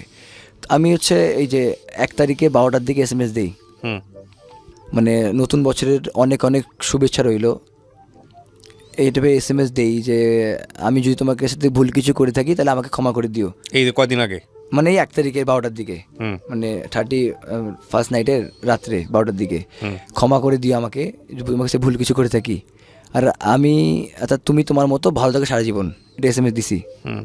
কারণ তার সাথে আমার বর্তমানে কোনো যোগাযোগ নেই। আপনাদের মানে সিদ্ধান্ত কি ডিভোর্সের দিকে যাচ্ছে, নাকি আলটিমেটলি ডিভোর্স দিয়ে ফেলেছেন, নাকি আমি তো এরকম? ওকে ছাড়ার জন্য বিয়ে করিনি ভাই। আপনি ওকে এখনো লাভ করেন? আমি, হ্যাঁ অবশ্যই। ওর কন্ডিশনটা কি? ওর কন্ডিশন বলতে ও আমার আম্মুর সাথে থাকবে না, আর ওর দ্বিতীয় কথা ওর আব্বু আম্মুকে ছাড়াও থাকতে পারবে না, আর যদি ঢাকায় নিয়ে থাকি তো ও থাকবে, মানে ওরা আমার আম্মুর সাথে থাকবে না। আচ্ছা, প্রথম কথা হচ্ছে যে আপনি গল্পটা কেন বললেন আমাদের এখানে রেডিওতে এসে? আমি বললাম যে আমি মানে আমি যেন এইটাই উদ্দেশ্য আমার বলার, যে আর কোনো ছেলে যেন অল্প বয়সে বিয়ে না করে। মানে আমি আমার জীবনে যতটুকু কষ্ট পাইছি, রাজারহালে ছিলাম, বাবা মা আমাকে রাজারহালে মানুষ করছে, মানে আমাকে কোনো কষ্ট পাইতে দেয় নাই, নিজে না খাইলে আমাকে হয়েছে, আমাকে দামি দামি ড্রেস দিয়েছে, জুতা কিনে দিয়েছে আমার বাবা, কষ্ট করে মানুষ করছে আমাকে। কিন্তু আমি বিয়ে করার পরে আমি বাস্তবটা বুঝতে পারতেছি, আমি মানুষের 6,000 টাকা বেতনে কাজ করছি, আর আমি যেই আমি 6,000 টাকা 2 দিনে উড়াইতাম, সে আমি মাস 30 দিন কাজ করে 6,000 টাকা পাই। সকাল 9টা থেকে রাত 11টা পর্যন্ত ভাই কন্টিনিউ আমাকে কাজ করতে হয়। আমি তার জন্য তাকে ভালোবেসে করছি, তার জন্য আমি তাকে রাখার জন্য সর্বোচ্চ চেষ্টা করছি, কিন্তু ভাই আমি পারি নাই। এখানে আমার যে প্রশ্নটা আপনার প্রতি, সেটা হচ্ছে আপনি অল্প বয়সে বিয়ে করেছেন, এটা আপনার রিয়েলাইজেশন যে ঠিক আছে কাজটা আপনার ঠিক হয়নি। জি, আপনি যেটা বলছেন সেই রিয়েলাইজেশনের জায়গায় আমি একটু পরে আসি। তার আগে আমি আপনাকে বলি, সেটা হচ্ছে আপনার ওয়াইফের যাকে আপনি বিয়ে করেছেন সে তো আপনার সমবয়সী না, নাকি ছোট? আমার থেকে 2 বছর ছোট। 2 বছরের ছোট। তো ওর জায়গা থেকে 18 বছর যদি বয়স হয় ওর একটা হোম সিকনেস থাকবে। ও আপনাকে লাভ করে এরকম একটা জায়গায় চলে আসছে, সেখানে মানিয়ে নেওয়ার একটা বিষয় আছে। আপনারা সংসার করলেন কতদিন? 1 বছর তো 1 হয়নি, বছর 4 মাস। মাত্র 1 বছর 4 মাস। তো সেই জায়গাটা থেকেও তো ওকে বোঝাটাও তো খুব জরুরি ছিল। সেটা কি আপনি বুঝতে পারছেন আপনার এই ফ্লসগুলো, যে না ওর জন্য কতটুকু সাপোর্ট দেওয়া দরকার, অতটুকু পারতেছেন কি না আপনি? প্লাস হচ্ছে হলো, কারণ মেয়েরা বিয়ে হওয়ার পর তো তার নিজের একটা জগৎ তৈরি করার চেষ্টা করে, সেই জগতে কারো এন্ট্রান্স নাই, সেই জগৎটা নিজের মতো, সেই সংসারটা নিজের মতো। আপনার বাবা তো চেষ্টাও করছিলেন আপনার ক্ষেত্রে যে না ঠিক আছে তোমরা আলাদা থাকো, নিজের সংসার করে নাও। জি, তারপরও কি সমস্যা ছিল, মানে কি কারণে ঝামেলাটা হলো? মায়ের শুধুমাত্র মাকে ইস্যু করে? মাকে ইস্যু করে, আর মানে একটাই কারণ, ও থাকতে পারবে না এত দূরে আব্বু আম্মু ছাড়া। তো ঠিক আছে থাকেন আপনি, ওকে স্পেস দেন, ও চিটাগাংয়ে থাকুক কিছুদিন, একটু অ্যাডজাস্ট করতে তো সময় লাগবেই। তাহলে আপনার থাক আপনি সেই আমি সুযোগটা কেন কিন্তু ভাই দিচ্ছেন না? কন্টিনিউ ফোন দেই, যদি আমার শাশুড়িকে ফোন দেই তো বলে ও ঘুমাচ্ছে, কথা বলতে চাই, সুযোগ পাচ্ছি না। না, ঘুমাচ্ছে, আপনার শাশুড়িকে ফোন দিলে এটা শাশুড়ির প্রতি মনক্ষুণ্ণ হওয়ার কিন্তু কোনো সুযোগ নেই। দেখেন আপনার বয়সটা 20-21 বছর এখন, না? আপনি আরও যখন সময় যাবে তখন আপনি বুঝতে পারবেন যে এই ঘটনাগুলো কেন ঘটে। সন্তান যদি না চায় আপনার সঙ্গে কথা বলতে, সেখানে মা হয়ে আপনার জন্য তো কিছুই করতে পারবে না। জোর করবে না, এটা হচ্ছে বিষয়। মূল বিষয়টা হচ্ছে যে উনি যদি সাপোর্ট না করেন, আপনার ওয়াইফ যদি সাপোর্ট না করেন, আপনার শ্বশুর শাশুড়ি, আপনার বন্ধু বা আপনার সম্বন্ধী তাদের সাপোর্ট করে কোনো লাভ আছে? লাভ নেই। না। তো বিষয়টা তো আপনার ওয়াইফের কাছ থেকে আসতে হবে। এখন কিন্তু ভাই সে তো আমার বিবাহিত ওয়াইফ, সে তো তার আপনার বিবাহিত ওয়াইফ, তো আপনি জান নাই কেন? আপনার ওয়াইফ চলে যাওয়ার পর আপনি জান নাই কেন আপনি শ্বশুর বাড়িতে? জি, জান নাই কেন? নিজে চলে যেতেন, দাওয়াত আপনাকে না দেখ, আপনার তো অধিকার আছে, আপনি চলে যেতেন, সরাসরি ঢুকে পড়তেন বাসার মধ্যে, আপনাকে ঘাট ধরে বের করে দিত, তারপরে বুঝতাম একটা ইস্যু আছে। সেটা তো করেন নাই। না আমি সেটা করিনি। খেলার পর তো কেন আমাকে করেন নাই? আমি ওখানে যেতাম, কিন্তু ওখানে আমার রংপুরে ওই না, আমার প্রশ্ন- খেলার শেষে, জি, আপনি যে বহুবার চেষ্টা করছেন তার মানে আপনি তাকে মিস করেন, আপনি তাকে লাভ করেন। হ্যাঁ। হ্যাঁ, আপনি স্টিল তাকে লাভ করেন, এ ব্যাপারে কোনো সন্দেহ নাই। কিন্তু কথা হচ্ছে যে আপনার বউ সেখানে আছে, সে যে অবস্থায় থাকুক, মানে সে আপনার ফোন ধরতেছে না বা যাই হোক না কেন, আপনি সরাসরি চলে যান তার বাসায়। যাইনি এটার মেন কারণ যদি আমি বলি তো ওর সিম খোলার কারণ আর নতুন ফোন না কারণে আমি যাইনি। অভিমান করে যান নাই? ও কেন আমাকে, মানে ও কেন ফোন ইউজ করতেছে, আগের সিমটা কেন খুলছে, এই জন্য আমি যাইনি। মানে আপনিও কোনো কারণে অভিমান করে যান নাই? জি, এইটাই মূল কারণ। ও কেন ফোন, ওর আগের সিমটা কেন খুললো, এইটাই ওর সাথে আমার সবচেয়ে বড় রাগ। এখানে আমি কিছুই বলবো না, আমি শুধু এতটুকুই বলবো যে এই অভিমান জিনিসগুলো দুইটা পরিণতি হতে পারে অভিমানের। একটা হচ্ছে অভিমান করতে করতে করতে করতে সম্পর্কের মধ্যে থার্ড পার্টির এন্ট্রি, কোনো একজন কেউ ঢুকে গেল, এটা ওর লাইফেও হতে পারে, আপনার লাইফেও হতে পারে, কারণ আপনারা এখনও অনেক ইয়াং। সেটা একটা ডিজাস্টার করে দেবে সম্পর্ক, যদি খুব নেগেটিভলি চিন্তা করি। অথবা আরেকটা যেটা হতে পারে সেটা হলো যে অভিমান করতে করতে করতে করতে যেহেতু দূরত্ব, সেই জায়গা থেকে একটা সময় একজন আরেকজনকে ভুলে যাওয়ার চেষ্টা করবেন, এবং সেটা হয়তো বা ও বিজি হয়ে যাবে ওর মতো, আপনি বিজি হয়ে যাবেন আপনার মতো, সেটাও হতে পারে। আমি নেগেটিভগুলো আগে বলতেছি। আর পজিটিভলি যদি বলি, তাহলে আপনাদের দুজনের প্রতি যদি লাভ থাকে, রেসপেক্ট থাকে, তাহলে ডেফিনেটলি এই ডিস্টেন্স বা অভিমান একটা সময় ভুলে গিয়ে আপনারা কাছাকাছি আসবেনই। আপনারা যেহেতু বিয়ে করতেছেন, সংসার করতেছেন, এখনও দুজনকে চান, বিশেষ করে আপনি তো চানই। আমি তো তার জন্যই সবকিছু করলাম। সুতরাং আমি নেগেটিভ কিছুই বলতে চাই না, আমি বরং দোয়া করি আপনাদের সংসারটা ভালো হোক, টিকে থাকুক। হ্যাঁ, তবে এটা ঠিক যে রিয়েলাইজেশনের জায়গাটা, কিছু কিছু জিনিস যেমন ভালো, যেমন আমার কাছে ভালো লেগেছে যে আপনি ক্লাস 8 পাস করতে পারলেন না, যাই হোক না কেন লেখাপড়া কাটতে দিয়ে হলো, কিন্তু বিয়ের পরের দিন থেকে আপনি সাংসারিক হওয়ার চেষ্টা করছেন, আপনি পয়সা রোজগার করার চিন্তা করছেন, এগুলো খুব ভালো। তবে আমি এটা কোনোভাবেই সমর্থন করি না যে নিজের বাবা মাকে ছেড়ে গিয়ে তার হলো আপনি তাকে নিয়ে আলাদা একটা জগৎ তৈরি করবেন, এটা আমি কোনোভাবেই সমর্থন করি না। তবে এটা ঠিক যে যেহেতু ম্যাচ হচ্ছিল না, সেই জায়গাটা থেকে ওনারও তো একটা অধিকার আছে আপনার প্রতি, সবচেয়ে বড় অধিকার কিন্তু ওনারই। জি, এটা অবশ্যই। তো সেই জায়গাটা থেকে ওনাকেও একটা জায়গা তৈরি করে দেওয়া, স্পেস দেয়া, এবং সেটাকেও সুন্দর করে গ্রো করতে দেয়া, এবং সেটা হয়তো আপনার জায়গা থেকে আপনি হয়তো ওইভাবে দিতে পারেননি, বা ওর জায়গা থেকে যে রিসিভ করবে সেটাও হয়তো পায়নি। ওকে একটাই মাত্র মেয়ে ওই পরিবারের, আরও মেয়ে আছে ওর, মানে ওনার। ঠিক আছে, তো আমার মনে হয় সেটা হলো যে আপনি যদি তাকে চানই, তাহলে ফিরিয়ে আনার জন্যে আপনি ওর প্রতি মাসের যে হাত খরচ, যেটাকে ভরণ পোষণ বলে, যেহেতু আপনি ওনার হাজব্যান্ড এখন, সেটা আপনি যেভাবেই হোক মেনটেন করেন। 1, 2 নম্বর হচ্ছে যে মানুষের মধ্যে যদি খারাপ জিনিস আপনি দেখতে চান, ধরেন কোনো একটা বন্ধুর হোক বা আপনার চারপাশের মানুষ হোক, আপনি যদি খারাপ জিনিস দেখতে চান, তো আমাদের ব্রেনের একটা সায়েন্টিফিক সিস্টেম হলো আপনার সামনে শুধু খারাপ জিনিস এনেই দিবে। ফেসবুক একটা ইন্টারেস্টিং বিষয় দেখবেন যে ফেসবুকে আপনি কোনো কিছু সার্চ করলে, বা গুগলে কোনো কিছু সার্চ করলে, ইউটিউবে সার্চ করলে, আপনার হোম পেজে যখন ঢুকবেন ওই জাতীয় কন্টেন্ট দিয়ে রাখে আপনাকে। হ্যাঁ, যে না তুমি যেহেতু এগুলো দেখতে পছন্দ করো, তোমাকে আমি এইগুলাই দিচ্ছি, দেখো, বেশি বেশি করে দেখো। তো ব্রেনটাও খুব ইন্টারেস্টিং এই জায়গাটা। আপনি যা চিন্তা করবেন উল্টাপাল্টা, ওই উল্টাপাল্টা জিনিসগুলো আপনার লাইফে বেশি বেশি আসতে থাকবে। তো আপনি যদি আপনার ওয়াইফের 100টা দোষ খুঁজতে থাকেন, আপনার 100টা না, আপনার ব্রেন আপনার সামনে 1000টা হাজির করবে। আর আপনি যদি মনে করেন যে না, এই মানুষটা আপনার জন্য খুব ভালো, আমি তার ভালো জিনিসগুলো চিন্তা করব, ভালো জিনিসগুলো খুঁজবো, আপনি খুঁজতে থাকবেন, এবং দেখবেন যে মানুষটার প্রতি আপনার অনেক সহমর্মিতা আসবে। তো দিন শেষে আসলে কেউই পারফেক্ট না, আপনিও পারফেক্ট না, সেও পারফেক্ট না, যেহেতু বিয়ে শাদী করে ফেলছেন, সংসার করেন ভালো করে, এটা হচ্ছে বিষয়। আপনি যেটা বললেন যে মানে ওর ভরণ পোষণের, যদি সে অবশ্যই আমার কথা মতো চলে, নামাজ কালাম পড়ে, আমার অনুমতি নিয়ে বাইরে যায়। আপনি নামাজ পড়েন? জি, আপনি পড়েন না তো, আপনি পড়েন না। এই জিনিসটা এটা কেন করেন আপনি? এই যে আমাদের একটা পুরুষতান্ত্রিক ভয়ঙ্কর রকম মানসিকতা আছে। আমি বলতেছি না যে আপনি আপনার ওয়াইফকে নামাজ পড়ার জন্য জোর জবরদস্তি করতেছেন, সেটা খারাপ কাজ, আমি এটা বলতেছি না, এটা আপনার অধিকার আছে। কিন্তু ও তো আপনাকে একটা কোশ্চেন করতে পারে যে তুমি তো নামাজ পড়ো না, তুমি যে এত বেশি আমাকে জোর দিচ্ছ, তুমি তো নামাজ পড়ো না, তুমি নামাজ না পড়ে তাহলে তুমি আমার ব্যাপারে এতটা রুডো কেন হচ্ছে? তখন কিন্তু কোনো অ্যান্সার থাকে না। সুতরাং আপনার নিজেও তো এটা ধর্মকর্ম ঠিক মতো পালন করা উচিত, তাই না? আপনি বিয়ে করলেন মানে হচ্ছে পরের দিন থেকে আপনি অধিকার ফলাতে যাচ্ছেন, সেটা যে কোনো জায়গা থেকে, হ্যাঁ ঠিক আছে, পারফেক্টলি আপনি অধিকার ফলাতে পারেন, কিন্তু সেই প্র্যাকটিস যদি আপনার মধ্যেও না থাকে, মানে আপনি যেমন ইচ্ছা আপনি মেয়েদের সঙ্গে কথা বললেন, যেমন ইচ্ছা আপনি বন্ধুদের সঙ্গে ঘুরলেন, অথচ তার বান্ধবীর সঙ্গে আপনি তাকে কথা বলতে দিচ্ছেন না। আমি একটা এক্সাম্পল দিচ্ছি, তার ফ্রেন্ড সার্কেলের সঙ্গে সে মিশতে পারতেছে না, সে একটা বন্দি জীবন কাটাচ্ছে, এটা তো আপনি পারবেন না। মানে যেটা আপনি প্র্যাকটিস করতে পারেন না, সেটা আপনি সে কি কেনা গোলাম নাকি? আপনি তাকে জোর করে কেন চাপাতে যাবেন? হ্যাঁ, আপনিও প্র্যাকটিস করেন, আপনিও ওগুলো প্র্যাকটিস করেন, তাকে দেখান যে না, আমি তোমার কাছ থেকে চাচ্ছি, এই কারণে চাচ্ছি যে আমিও তোমার মতো সেরকম একজন মানুষ, তুমিও আমার মতো একজন মানুষ হওয়ার চেষ্টা করো, ঠিক আছে, পারফেক্টলি ওকে। সে বাইরে গেলে আমার অনুমতি যদি যায়, সে যদি ফোন ব্যবহার না করে, তাহলে আমি অবশ্যই তার ভরণ পোষণ দিব। আর ওখানে যে শোনেন, আমি আরেকটা কথা বলি আপনাকে, ফোন ব্যবহার করার জায়গায় আপনি একটা আতঙ্কে আছেন। আতঙ্কটা কি? ফোন ব্যবহার করলে অন্য কারোর সাথে সম্পর্ক করে ফেলে কিনা, বা অন্য কোনো ছেলের একটা আগে তো অনেক ছেলে ওই নম্বরে ফোন আসতো না, ওটা যে মানুষটা এই কাজটা করবে, এটা আপনি বয়সে রিয়েলাইজ করতে পারবেন না। যেই মানুষটা এই কাজটা করবে, যে অন্য কারোর সাথে সম্পর্কে যাবে বা অন্য কাউকে জীবনে রিসিভ করবে, তাকে ফোন ব্যবহার বন্ধ করতে দিলেও সে করবে, ফোন ব্যবহার না করতে দিলেও সে করবে। ফ্যাক্টটা হচ্ছে এটা। বরং যদি আপনি তাকে লাভ করেন, আরও বেশি ওপেন করে দেন, তোমাকে আমি বিশ্বাস করি, তোমার প্রতি আমার আস্থা আছে, ওই আস্থার যদি মূল্য থাকে তো ঠিক আছে, তুমি থাকবা আমার সাথে, আর যদি মূল্য না থাকে তাহলে তুমি আমার লাইফে থাকবা না, এটাই স্বাভাবিক। দেখেন, আমি মনে করি যে আপনাদের জায়গাটা অনেক বেশি নতুন, মাত্র 1 থেকে 1.5 বছর, 1 থেকে 1.5 বছরের সংসার জীবনে এগুলো কিছুই না, একদম এন্ট্রি পর্যায়ে। আর আপনার যেহেতু বয়স একেবারেই টিনেজ, সেই জায়গা থেকে আপনি রিয়ালাইজই করতে পারবেন না যে আপনি আসলে যেগুলো করতেছেন সেগুলো আসলে পারফেক্টলি ওকে না, সেটার জন্য আপনাকে আরও অনেক সময় পার করতে হবে।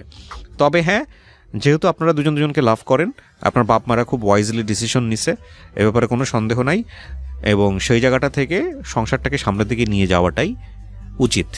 সেটা আমার ক্ষেত্রে উচিত। আর ভরণ পোষণ দেওয়ার ব্যাপারে আপনি যেটা বললেন যে এটা করলে ভরণ পোষণ দেবো, ওটা করলে ভরণ পোষণ দেবো না, এই জাতীয় জিনিস ইসলামেও সাপোর্ট করে না। আপনি যদি ধর্মীয় অনুসারেও যান, স্ত্রী মানে হচ্ছে আপনার তাকে ভরণ পোষণ দিতে হবে। আমার সাথে এবং তালাকের ব্যাপারেও একটা কথা বলা হয়েছে, কথা আমার সাথে সে বলে না, কথা বলে না, আপনি যেভাবে তাকে পৌঁছানোর চেষ্টা করেন।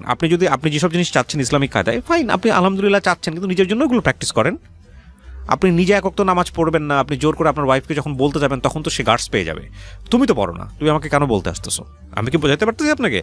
সো যে জিনিস আপনি প্র্যাকটিস করেন না, আপনি কেন করেন না, সেই জবাবটা আপনি কি দিবেন তাকে?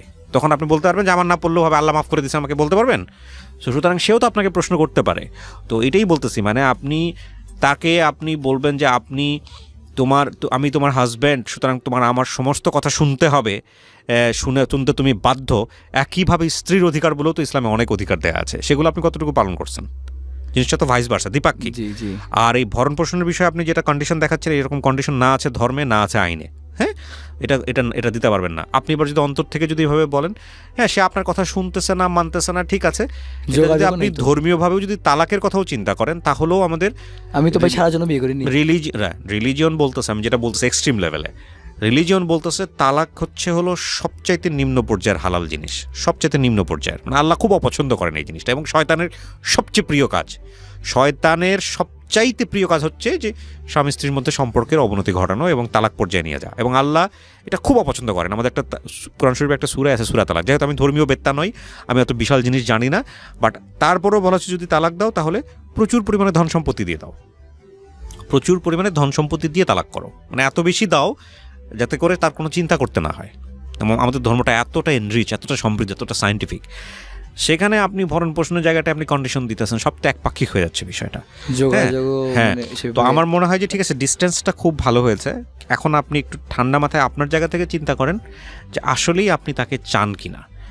আর কখনোই আমি তাকে চাচ্ছি ভাই, সে আমাকে চাচ্ছে। শুধু চাওয়া মানেটা অন্তর থেকে চাওয়া না, চাওয়া মানে হচ্ছে প্র্যাকটিসের মধ্যে চাওয়া মানে হচ্ছে যে সে যে জায়গাগুলোতে আপনি কম্প্রোমাইজ করতে পারবেন না, ধরেন সে তার আপনার মাকে নিয়ে যে সমস্যাটা হয়েছে, বউ শাশুড়ির সমস্যাটা, সেটা হয়তো আপনি মিটিগেট করতে পারবেন না, সেটা হয়তো আপনি ঠিক করতে পারবেন। আমি ওর বাসায়, কিন্তু আপনাকে নিয়েও অনেক সমস্যা তার ছিল, যেগুলো আপনি হয়তো বা জানেন। গল্পটা আপনি বলতে যখন গেছেন তখন গল্পটা একপাক্ষিক বলা, সে থাকলে সে আপনার সম্পর্কে 100টা কমপ্লেইন করতো, অবশ্যই করতো না? তো আমার জায়গা থেকে আপনি যদি তাকে লাভ করেন, আপনি সেই জায়গাগুলো কারেকশন করেন। কখনোই একটা মানুষের কাছ থেকে অতটুকু এক্সপেক্ট করা উচিত না যতটুকু আপনি তাকে দিতে না পারবেন। আমি তাকে বাসায় রাখতে, মানে সম্পর্ক থাকা অবস্থায় আমি তাকে বাসায় রাখবো না ভাই, সে আমার ওয়াইফ, ওইভাবে রাখতে পারবো না। যদি ওকে চলে আসতে হবে। কেন? আমি ওকে বিয়ে করা বউ না আমার, ওইভাবে ওখানে যে যা মন চাই করে বেড়াবো, ওটা হবে না। না, ওইটা হবে না, ঠিক আছে, কিন্তু আপনার কাছ থেকে তো গেছে, আপনি গিয়ে নিয়ে আসেন। ওকে চলে আসতে হবে, এই টেন্ডেন্সি থেকে বের হন। এই যে বিয়ে করা বউ, এই যে দেখেন, আমি আপনার একটা কথা বলি, দেখেন এই যে চিন্তা ভাবনাটা, এটা আসলে ওর চিন্তা না, কিন্তু এটা কিন্তু আমাদের পুরুষতান্ত্রিক সমাজের একটা ভয়ঙ্কর রকম বাজে চিন্তা। এই যে বিয়ে করা বউ মানেই হচ্ছে ভয়ঙ্কর রকমভাবে তার উপর আপনার একটা অধিকার চর্চা করবেন, আপনি করতে হবে, এটা করতে হবে, ওটা করতে হবে। এটা কেন? এই চিন্তা থেকে আমরা বেরোতে হবে। সে তো মানুষ, ওর জন্য কাজ করতে হবে, ওকে খাওয়াতে হচ্ছে, ওটা করতে হবেই, ওটাও আমাদের। আপনার খাওয়াচ্ছেন এই কারণে সে আপনার কথা শুনবে শুধু খাওয়ার জন্য? একটা মেয়েকে একটা সংসারে শুধু ক্রিকেট ছাড়ছি, ওর জন্য পড়ালেখা ছাড়ছি, ওর জন্য সকাল 9টা থেকে রাত 11টা পর্যন্ত। আপনি ওর জন্য ছাড়েন নাই, আপনি আপনার জন্য ছাড়ছেন। এই জায়গাটা একটা চিন্তাটা ভুল। আপনি আপনার জন্য ছাড়ছেন, চিন্তাটা ভুল। এই ভুলের জায়গাগুলো যদি আপনি অ্যাকসেপ্ট করতে না পারেন, জীবনে কিন্তু চেঞ্জ আসবে না। কি নাম বললেন আপনার? সাইদ বিন শিমান। সাইদ, এটা আপনি আপনার জন্য ছাড়ছেন, আপনি ওর জন্য ছাড়েন নাই। আমি আপনাকে বোঝাচ্ছি কিভাবে আপনি আপনার জন্য ছাড়ছেন। আপনি একটা মেয়েকে লাভ করছেন, আপনার মতো করে প্রেম করছেন, আপনার মতো করে ভালোবাসছেন। যখন মনে হয়েছে এই মেয়েটাকে ছাড়া আপনি বাঁচবেন না, ওকে খুব ডেসপারেটলি আপনার বাসায় নিয়ে এসে পরিবারের সামনে বলছেন যে ওকে আমার সাথে বিয়ে দিতে হবে। এগুলো আপনি আপনার জন্যই করছেন, ওর জন্য করেন না। এই জায়গায় যদি অন্য একটা নতুন আননোন মেয়ে থেকে বলতো যে আমাকে তুমি বিয়ে করতেন, না। তাহলে এটা আপনি আপনার জন্য করছেন, বিকজ আপনার ভিতরের অনুভূতিগুলোকে নিবারণ করার জন্য আপনি এটা করছেন। বুঝতে পারছি? ক্রিকেট আপনি ওর জন্য ছাড়েন নাই, ক্রিকেট আপনি আপনার জন্য ছাড়ছেন। ক্রিকেট খেলা আমি ভাই আমার এটা আমি কখনোই আমি আমার না, জন্য আপনার জন্য ছাড়ছেন। আমি বলি ইটস উইন উইন সিচুয়েশন। আপনার সামনে একটা অমন অবস্থা এসে দাঁড়াইছে যে আপনার যদি সংসার টিকাতে হয় তাহলে ক্রিকেট ছাড়তে হবে, এটাই। আপনার যদি ঘরের মধ্যে ভাত খাইতে হয় তাহলে আপনার কাজ করতে হবে। সিম্পল না? জি। তাহলে আপনি এখন কি করবেন? আপনি হয় ক্রিকেট ছাড়বেন অথবা সংসার ছাড়বেন। এই সিদ্ধান্ত তো আপনারই ছিল, তো আপনি সিদ্ধান্ত নিছেন, রাইট। তো সেটা তো আপনার ব্যাপারের জন্য আপনিই করছেন। তো এখন বিষয়টা হচ্ছে কি, এই যে করতে হবে, যাইতে হবে, আমার বউ এটা ওরমুখ করবে তমুক করবে, এই জায়গাগুলো আসলে পরিবর্তন আপনাকে আমি এক কথায় বুঝাতে পারবো না। তবে এটা ঠিক যে আমাদের পুরো সমাজ ব্যবস্থাটাই এরকম যে বিয়ে করা বউ মানে হচ্ছে তার উপর একটা বিশাল অধিকার। এটা ওর বয়স মাত্র 20, কিন্তু এটা ঠিক যে ওর চিন্তাভাবনার জায়গাটায় যে অধিকারের যেই অবয়ব, সেই অবয়বটা এটা পুরুষতান্ত্রিক জায়গাটা থেকে চিন্তাভাবনা। তবে এই চিন্তাভাবনা দিয়ে ওই মানে সংসার সামনের দিকে নেওয়াটা খুব মুশকিল। দুইটা চাকার উদাহরণ দিই, এটা বেগম রোকেয়া খুব সুন্দর করে বলছিলেন। দুইটা চাকা, হ্যাঁ, একটা মাঝখানে একটা আপনার হচ্ছে হলো শকট বলে, মাঝখানে একটা লাঠি দিয়ে জোড়ানো, হ্যাঁ, একটা চাকা বড় আর একটা চাকা ছোট। এই দুই চাকাকে যদি আপনি ধাক্কা দেন, এটা কি সামনের দিকে যাবে না চারদিকে ঘুরপাক খাবে? এটা চারদিকে ঘুরপাক খাবে। জি। দুইটা চাকাই যদি সমান হয় তারপর আপনি যদি ধাক্কা দেন তাহলে দুইটাই সামনের দিকে যাবে। জি।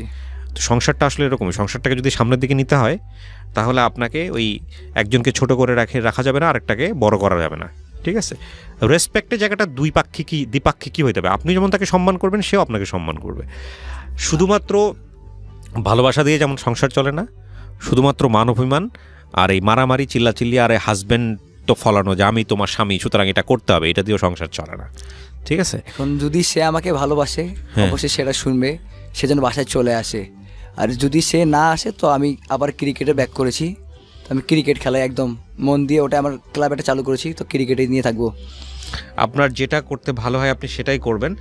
বাট আমি আপনাকে একটা কথাই বলতে চাই, মানে সংসার জিনিসটা এটা আপনার ওই ক্রিকেট ম্যাচের মতোই একটা যুদ্ধ। এখানে জিততে হলে খুব ঠান্ডা মাথায় প্রত্যেকটা ব্যাট চালাইতে হয়। যেহেতু ক্রিকেট বোঝেন সেটাই আমি বললাম। হ্যাঁ, জি। আমাদের প্রত্যেকেরই সংসার, আমরা কেউ সাধু পুরুষ না বা আমরা কেউ সাধু মানুষ না, আমাদের প্রত্যেকেরই কিছু না কিছু ভুল হয়, কিছু না কিছু ঝামেলা আছে।